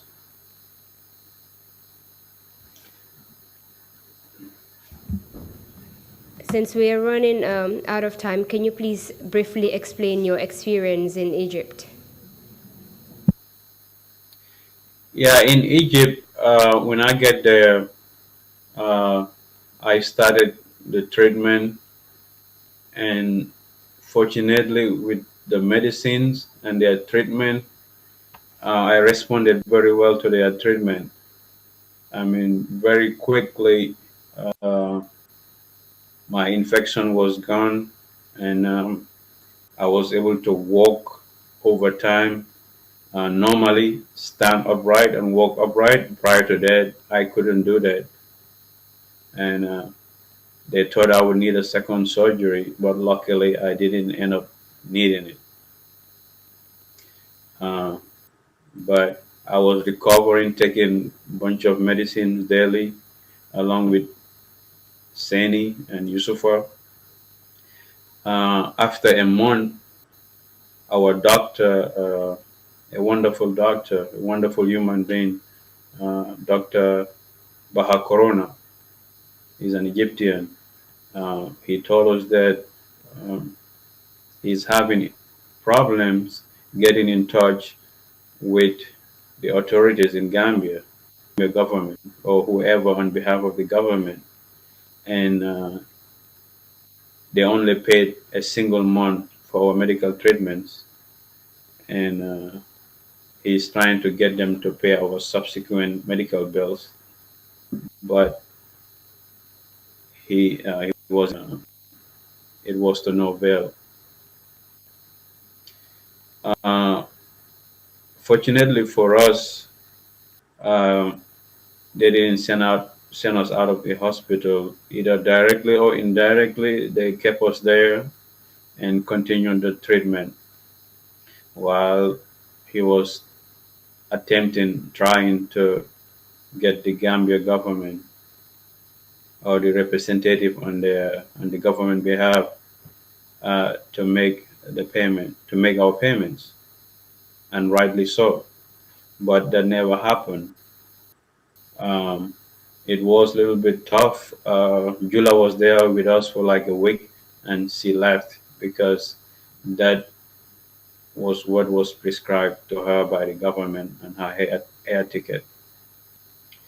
Um, it was challenging, but we work as a team, try to help each other, be there for one another. Um,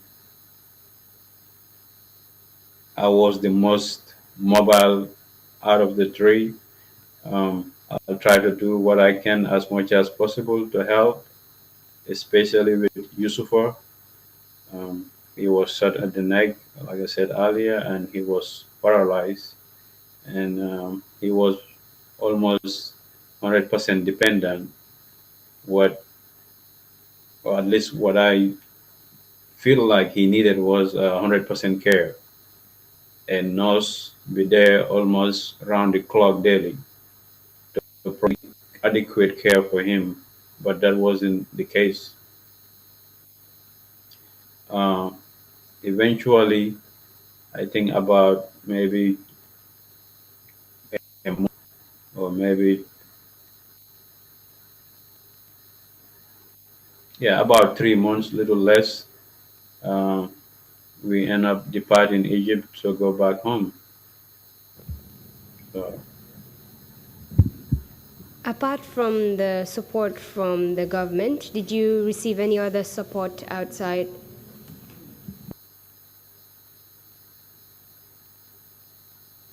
yeah, yeah, with all due respect, I wouldn't even call that a support.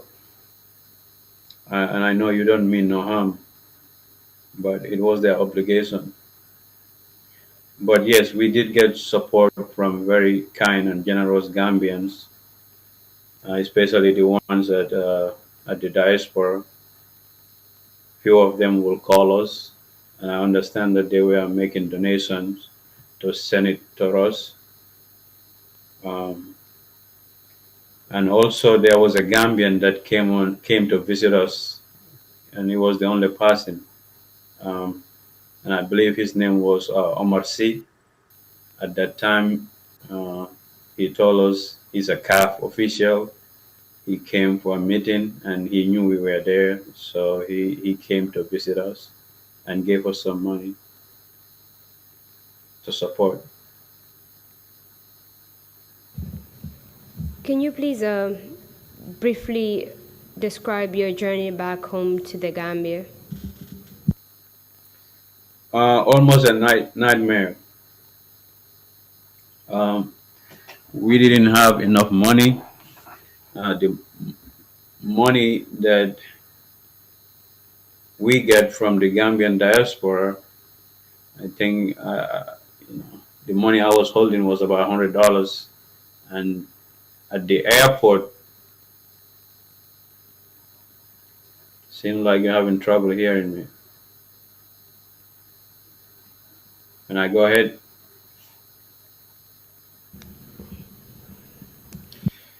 Yeah, at the Egypt, our trouble started at the Egypt airport, Cairo airport. They wouldn't let us board the plane without paying for Yusufa's wheelchair, and that almost delayed us. And our doctor told us, he gave us some document where we wouldn't need to do that, but they were insisting that we have to pay for it. And I was afraid we didn't have enough money to do that at that point. Um, but they were insistent, and the flight was almost gonna there if we did not pay for his wheelchair. So it ended up costing about almost $100, and that was all the money that we had. We bought the plane. We had a transit through Belgium through Brussels airport, almost about 10 hours or even more than 10 hours. We didn't have any money, and we didn't have anywhere to sleep. We explained our plight to the we were we were to board Brussels airline. We explained our plight to them, and initially they all stay on the bench and sleep on the bench on the hallway in the airport. Yusuf was on a wheelchair, Sani was on crutches, and I was pushing Yusuf around. Um, we told them that, I told them we had medicine, we had to take some medicine, and we need food before after we take our medicines. I think the best thing they came up with after that was to send us to Brussels airline, their lodge, where they had video games, they had very comfortable couches. That's the best they could do. And when we get there, we talked to the rep who was there, and he gave us 3 vouchers to go get some food at the cafeteria. We went to the cafeteria. Unfortunately, those vouchers were almost worthless. We couldn't get a meal with those vouchers, but just drinks and maybe candies. And we were stuck at the airport because we didn't have Belgian visas. They wouldn't let us out of the airport. So we were very desperate. And I can't remember who, but we end up coming with contacting the Gambian embassy in Belgium for help. And I called the embassy, and I talked to someone, explained our situation, and they told us will call us back. And briefly, somebody, first name for sure was Omar, and if I'm to guess, his last name is Ture. He told us they were almost closed and about an hour away. If we had called sooner, he would have came, no doubt. But because of an hour away and almost closed, he can promise he can make it. But he said he'll make sure we'll get food. So he talked to the Belgium Brussels airline rep. It's been a while. It's been a while, and it's either he ended up coming anyway. But that's what good. It's either he talked to the rep and the rep was able to give us the different vouchers that worth buying a meal, or when he arrived, he took us to the cafeteria. When we get there, we bought our meals, and we started eating, and he wanted to know our situation, our ordeal. So we started explaining our ordeal to him. Um, when it came to my turn, you know, um, I started narrating the story, and I'm an emotional person, especially when it involves injustice, and the amount of indignation, while I was explaining the story to him,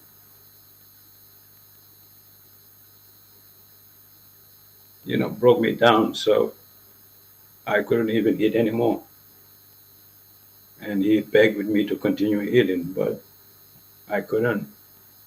Long story short, he was able to help us get beds at the airport where we were able to sleep while we await for our airplane after our transit, for at least more than 10 hours of transit time. We were able to take our medicines. And I'm very grateful, and we were very grateful to him for his intervention. He was very supportive, very genuine, and he tried to console us in as much as possible. Uh, he told us he will come the next day to visit before we go. Or he said he can't promise, but he will do his best to come and bid us a farewell. Um, and he came. Luckily, we didn't think he was going to come because we boarded our airplane, and there was a long delay. We were sitting on the terminal for almost an hour, and he was able to come, enter the plane, and bid us farewell, and told us that he informed the Ministry of Health that we were on our way back to Gambia.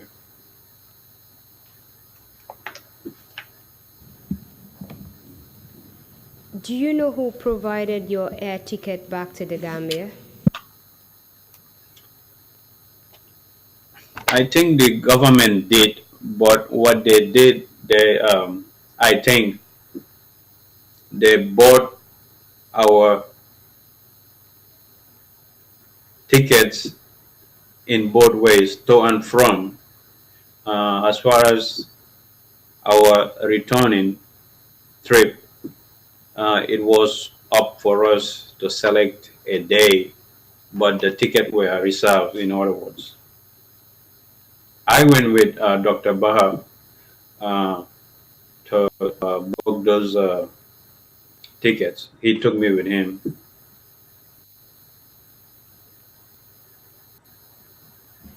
Can you please just briefly tell us what happened upon your arrival at the airport? Yeah, there were two government officials that I knew. The then Chief Medical Officer of RVH, Dr. Maria, and I think his or her assistant or deputy. I was a guy, I can't remember his name. Um, I wasn't very happy with them afterwards because of what happened. It seemed as if they are pretending to care, but they did not. They seem to be more interested in our medical report from Egypt. They would start a conversation, but they would make sure that, yeah, where is your medical report? Where is your medical report? You know, that was their primary focus. So they confiscated our medical from Egypt, and you know, I went home, Sani went home, and I believe Yusufa went to the hospital, was taken to the hospital. And afterwards, tried very hard to obtain a copy of our medical reports from Egypt, but they wouldn't give it to us. My mom and I made numerous visits to Dr. Maria Tujalo office, but they dragged their feet, waste our time and effort. Eventually, we end up getting a copy of those through Dr. Baha in Egypt.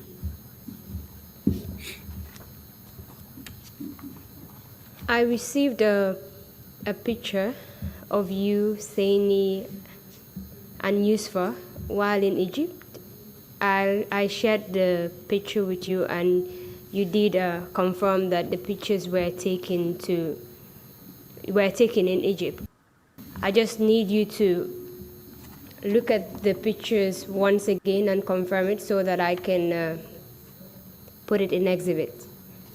Mr. Chairman, those are the pictures shown on the screen, and these are the printed copies of the pictures. Yes, those pictures were us, three of us in Egypt, and with Gina. She was a psychotherapist for Yusufa. But if either Sani and I needed any kind of therapy, physical therapy, she was more than willing to help out. Yeah, and that picture as well, it was taken in Egypt. Of Sani and Yusufa. Thank you very much for identifying the pictures. Mr. Chairman, I would like to put in the pictures in exhibit as exhibit 0075, A and B. Request granted. Please proceed. Thank you very much, Mr. Chairman.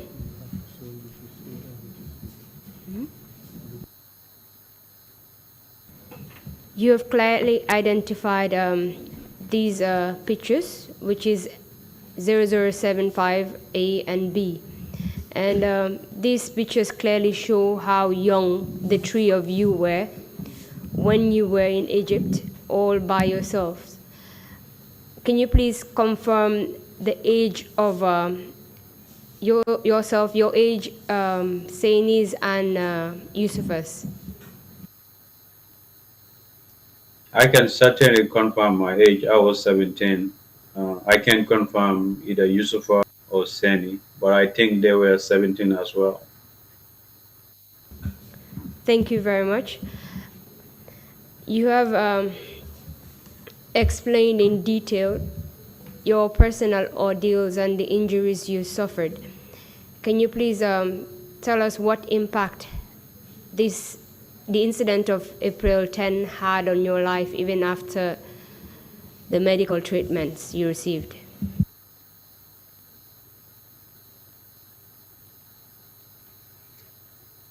For the most part, for me, I try not to think about it. Um, um, in the face of blatant injustice, impunity, it was the best way for me to deal with it. Um, the impact that I live with is my chronic ulcer as a consequence. I live with that daily. Um, I have digestive complications. Um, I have to watch out for what I eat. And lately, even things that I used to be able to eat, now when I eat them, troubles me, cause me stomach ache, discomfort, etc. But overall, yeah, I feel okay. Um, especially compared to some of my colleagues. Um, yeah, when I think about their plight, um, I don't have anything to complain. I mean, sometimes I even feel guilty for the fact that um, I was fortunate to get out of Gambia, and that alone was very helpful in psychological healing. And in addition to that, I was able to further my education to an extent where I have skills set where I can live off, and even that I'm independent, you know, compared to Yusuf Mbai is a case in point. So I'm okay given those circumstances.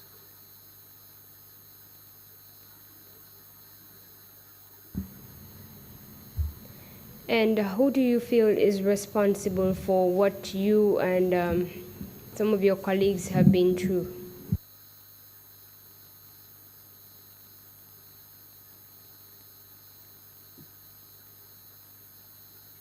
The government and government of the Gambia, or so-called government, uh, I think that's probably the more appropriate way to put it,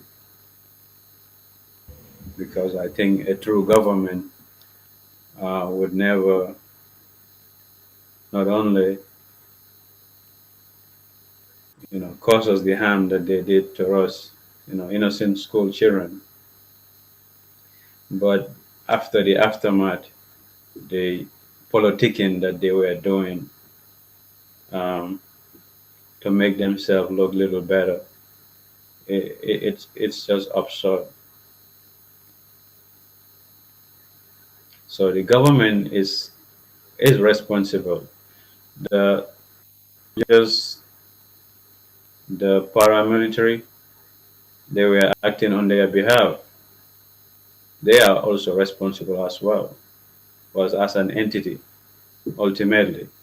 And to make matters worse for me, I mean, this is just one of so many. If this is a tragic incident that happened on the 10th, case closed. But that wasn't even on the 11th. I am not sure. I'm not for sure if some students were also killed on the 11th, but some were shot after the 10th.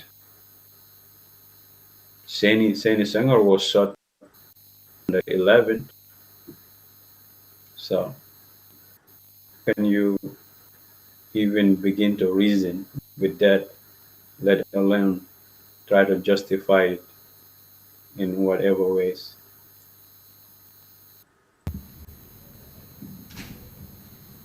You did share some of your medical records with me. I just need you to confirm if you sent in the medical record that is titled Confidential, the Gambia. And it's dated, Yes. that's the proceedings of the medical board, dated the 26th day of April 2000.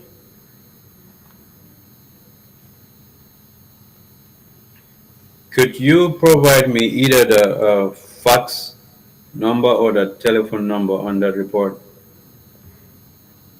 At the end of the report, you have GPB 1808.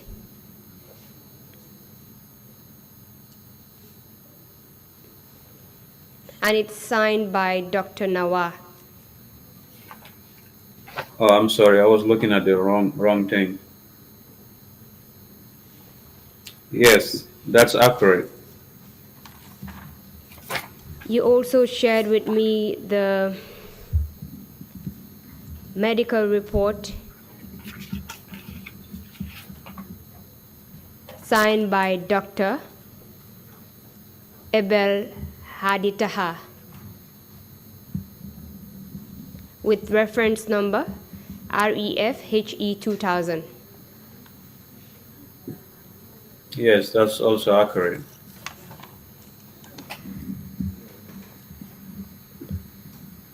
The other document is from St. Joseph Hospital.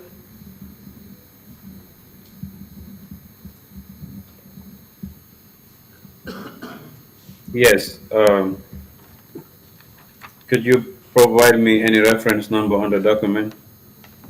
With reference number A00995681. Yes, that's accurate. Mr. Chairman, the witness having identified the document he sent to me, I'd like to put it in exhibit as Exhibit 0076A, B, and C. Request granted. Thank you very much, Mr. Suware, for answering all of my questions. I know it has been a very difficult time for you to relive all these moments, but we are grateful that you decided to share your story with the TRRC. Mr. Chairman, the witness is yours now. Thank you very much, Counsel. Thank you very much, Mr. Suware. April 10th and 11th, 2000 were 2 days of infamy in the history of the Gambia. These youngsters exercising their human right, they weren't fighting for themselves. You were fighting for all Gambia. But what is it that happened? Lives destroyed, a significant part of a generation lost. The victims of these 2 days weren't war veterans who would be supported by the state or compensated. No, the consequences of what happened have left them, families, have left them to themselves and to charities, maybe individuals or organizations to help them. This is not the way to handle young future generations for the country. I'm sorry that you endured so much, but don't be too emotional. That's okay, that's human about it. Life goes on. You are pursuing careers and other things that should help. But the suffering that you endured is not a good commentary on our country. And for it to be perpetrated on you guys by agents of the state is unpardonable. Yes, that must be met with impunity. Anyway, I don't have personally any questions to ask you. You've said it all and done very well and articulated extremely well the circumstances of your suffering since the 10th and the 11th of April. Commissioners, if you have any questions, please indicate. Otherwise, if you have any closing remarks, Mr. Suwareh, please go ahead and make them now. Thank you, Mr. Chairman. I appreciate those very comforting words. And I could not have agreed with you more.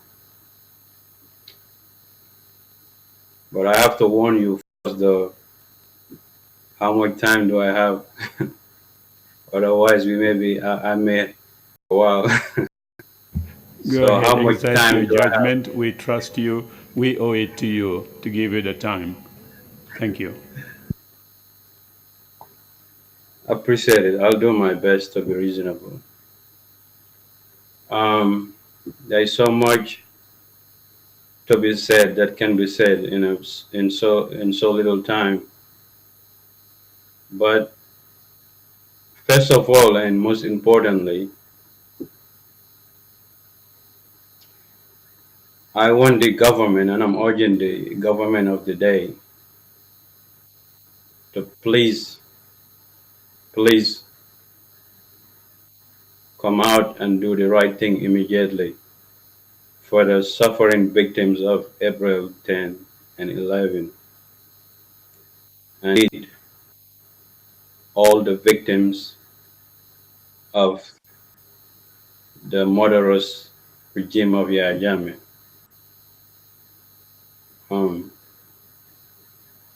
What should have been done for the likes of Yusufa, the list goes on, should have been done long time ago. It's almost too late for them now, and I hate to say that, but that's the reality. Let them please come out and try to remedy and right wrongs on behalf of these victims. I do not hold them accountable in any way, but now that they're the government of the day, they are indeed responsible for doing the right thing. So please, by all means, don't wait until tomorrow. Don't wait until the end of the TRRC. These individuals are suffering and they need help, and they needed this help yesterday. It's long overdue. That would be the best thing I think and say and call for. I also continue to pray for the young soul that were lost on that day. Their soul rest in eternal peace. As far as TRRC is the right thing to do, and I'm very happy that the government embarked on this. It's very important. You cannot solve a problem holistically without understanding the depth, the scope, the nature of the problem. So it's an important step. But as a country, If anything, with this unique opportunity, um, this is probably the most two important things I probably could talk about. One is the rule of law, which is very related to what happened to us, the victims of April 10 and 11, and the countless victims of Yahya Jammeh and his government. Um, the TRRC is but a component of the rule of law as far as Gambia is concerned and its respective history. Um, we all hope that there will never be an incident like such ever in our history, so that no mothers or fathers would relive such a horrible experience. So to prevent that from happening,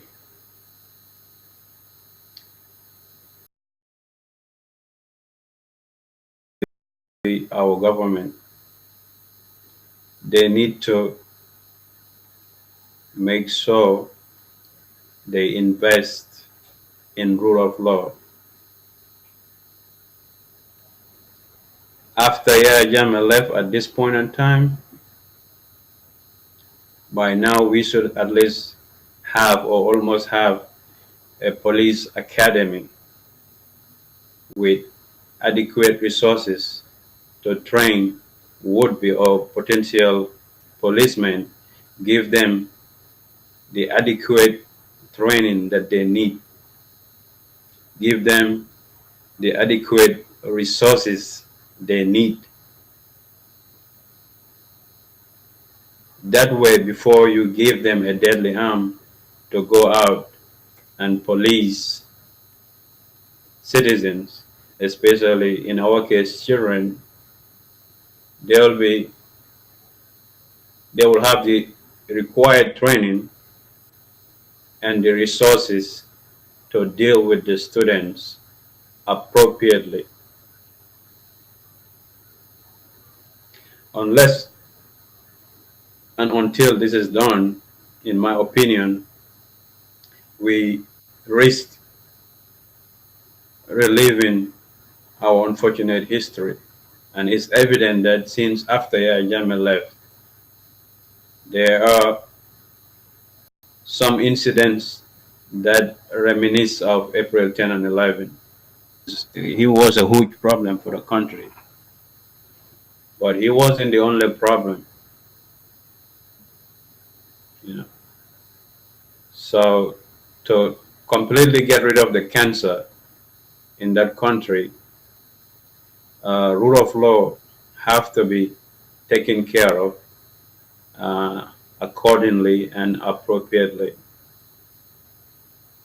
In defense of the security officers, they also have to be well paid as well. You can't have ill-trained police officers, ill-equipped police officers enforcing rule of law when they do not have the prerequisite training and resources. That is a recipe for disaster, and that is a part of that's the problem. That's a part of the problem that happened in April 10 and 11. So to avoid that, these are some of my suggestions. I believe the government should do and take care of. Um, we can't always focus on effects. To avoid repeating unfortunate history or incidents like April 10 and 11, we have to focus on the root causes. I think that is the most important thing. Um, and even the development of that country.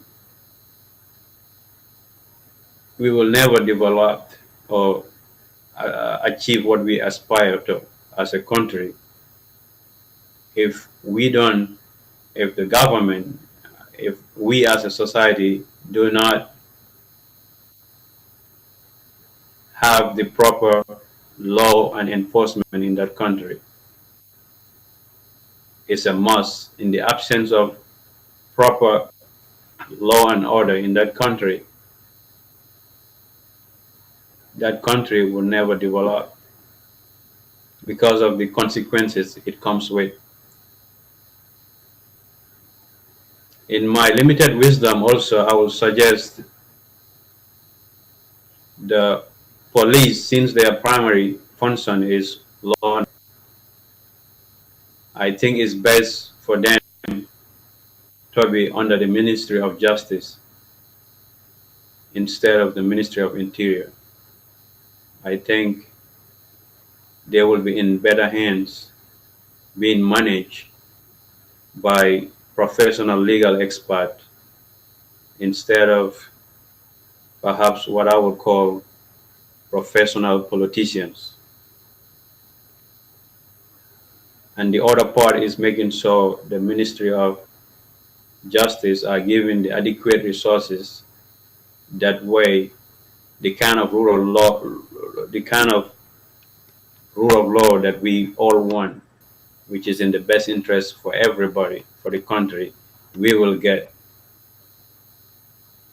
So on that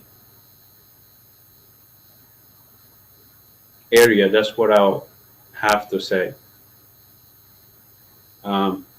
If I have a few more minutes, I would like to do a little bit about the importance of education to develop a country. With your permission, Mr. Chairman, I don't want to be very arrogant.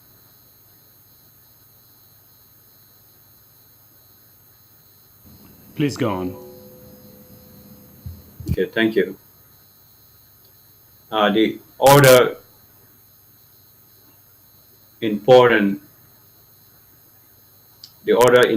prerequisite for the development of our country, the Gambia, is education.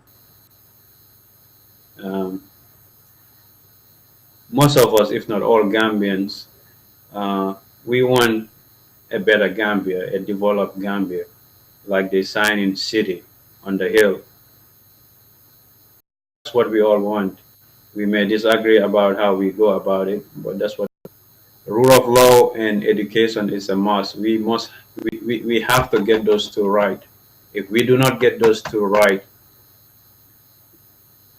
no matter how a national development plan or a project policy document, no matter how brilliant it is, it will never be fulfilled. It will manifest into reality. Because, especially in that part of the world, in Africa,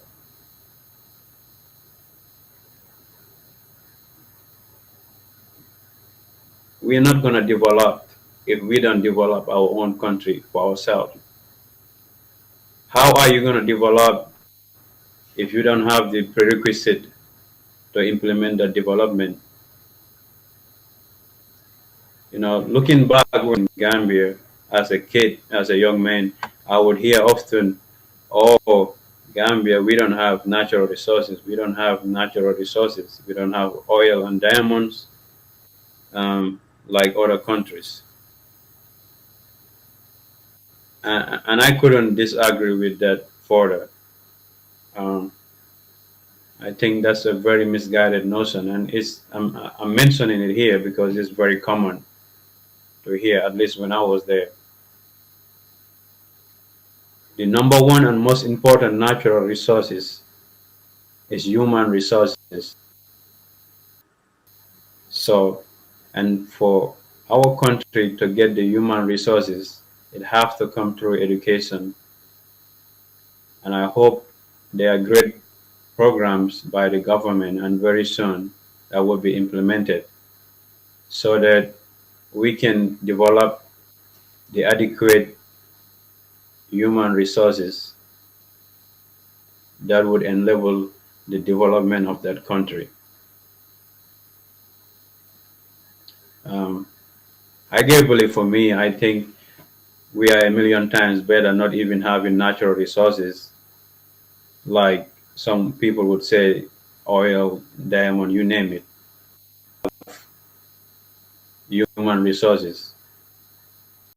You know, we all know countries like Singapore, what natural resources do they have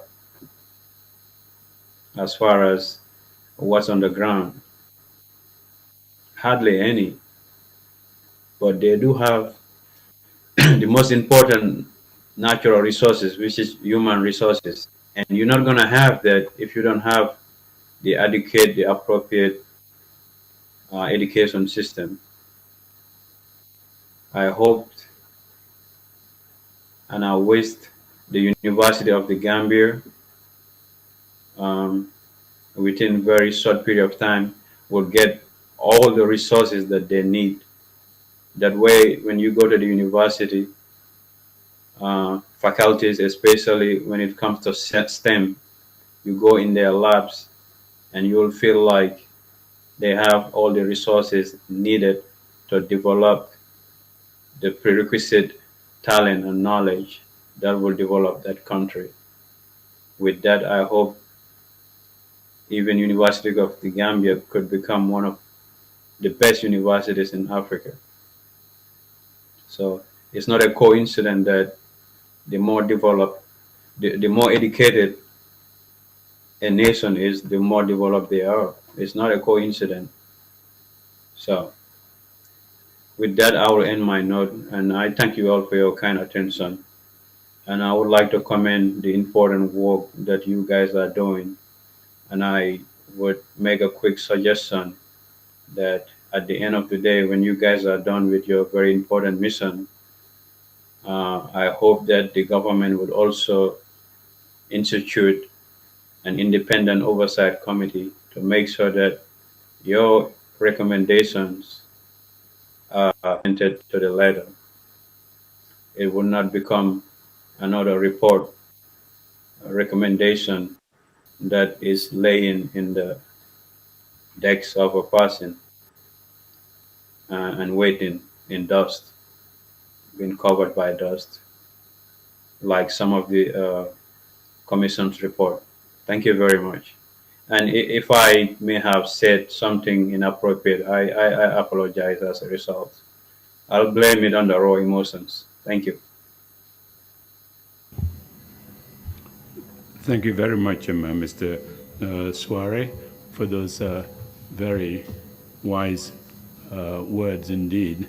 And thanks enormously for thoughtful suggestions and remarks as well. And thank you again for coming to testify before the TRRC. We will resume our proceedings tomorrow, 10 o'clock. Meeting is adjourned. Thank you all.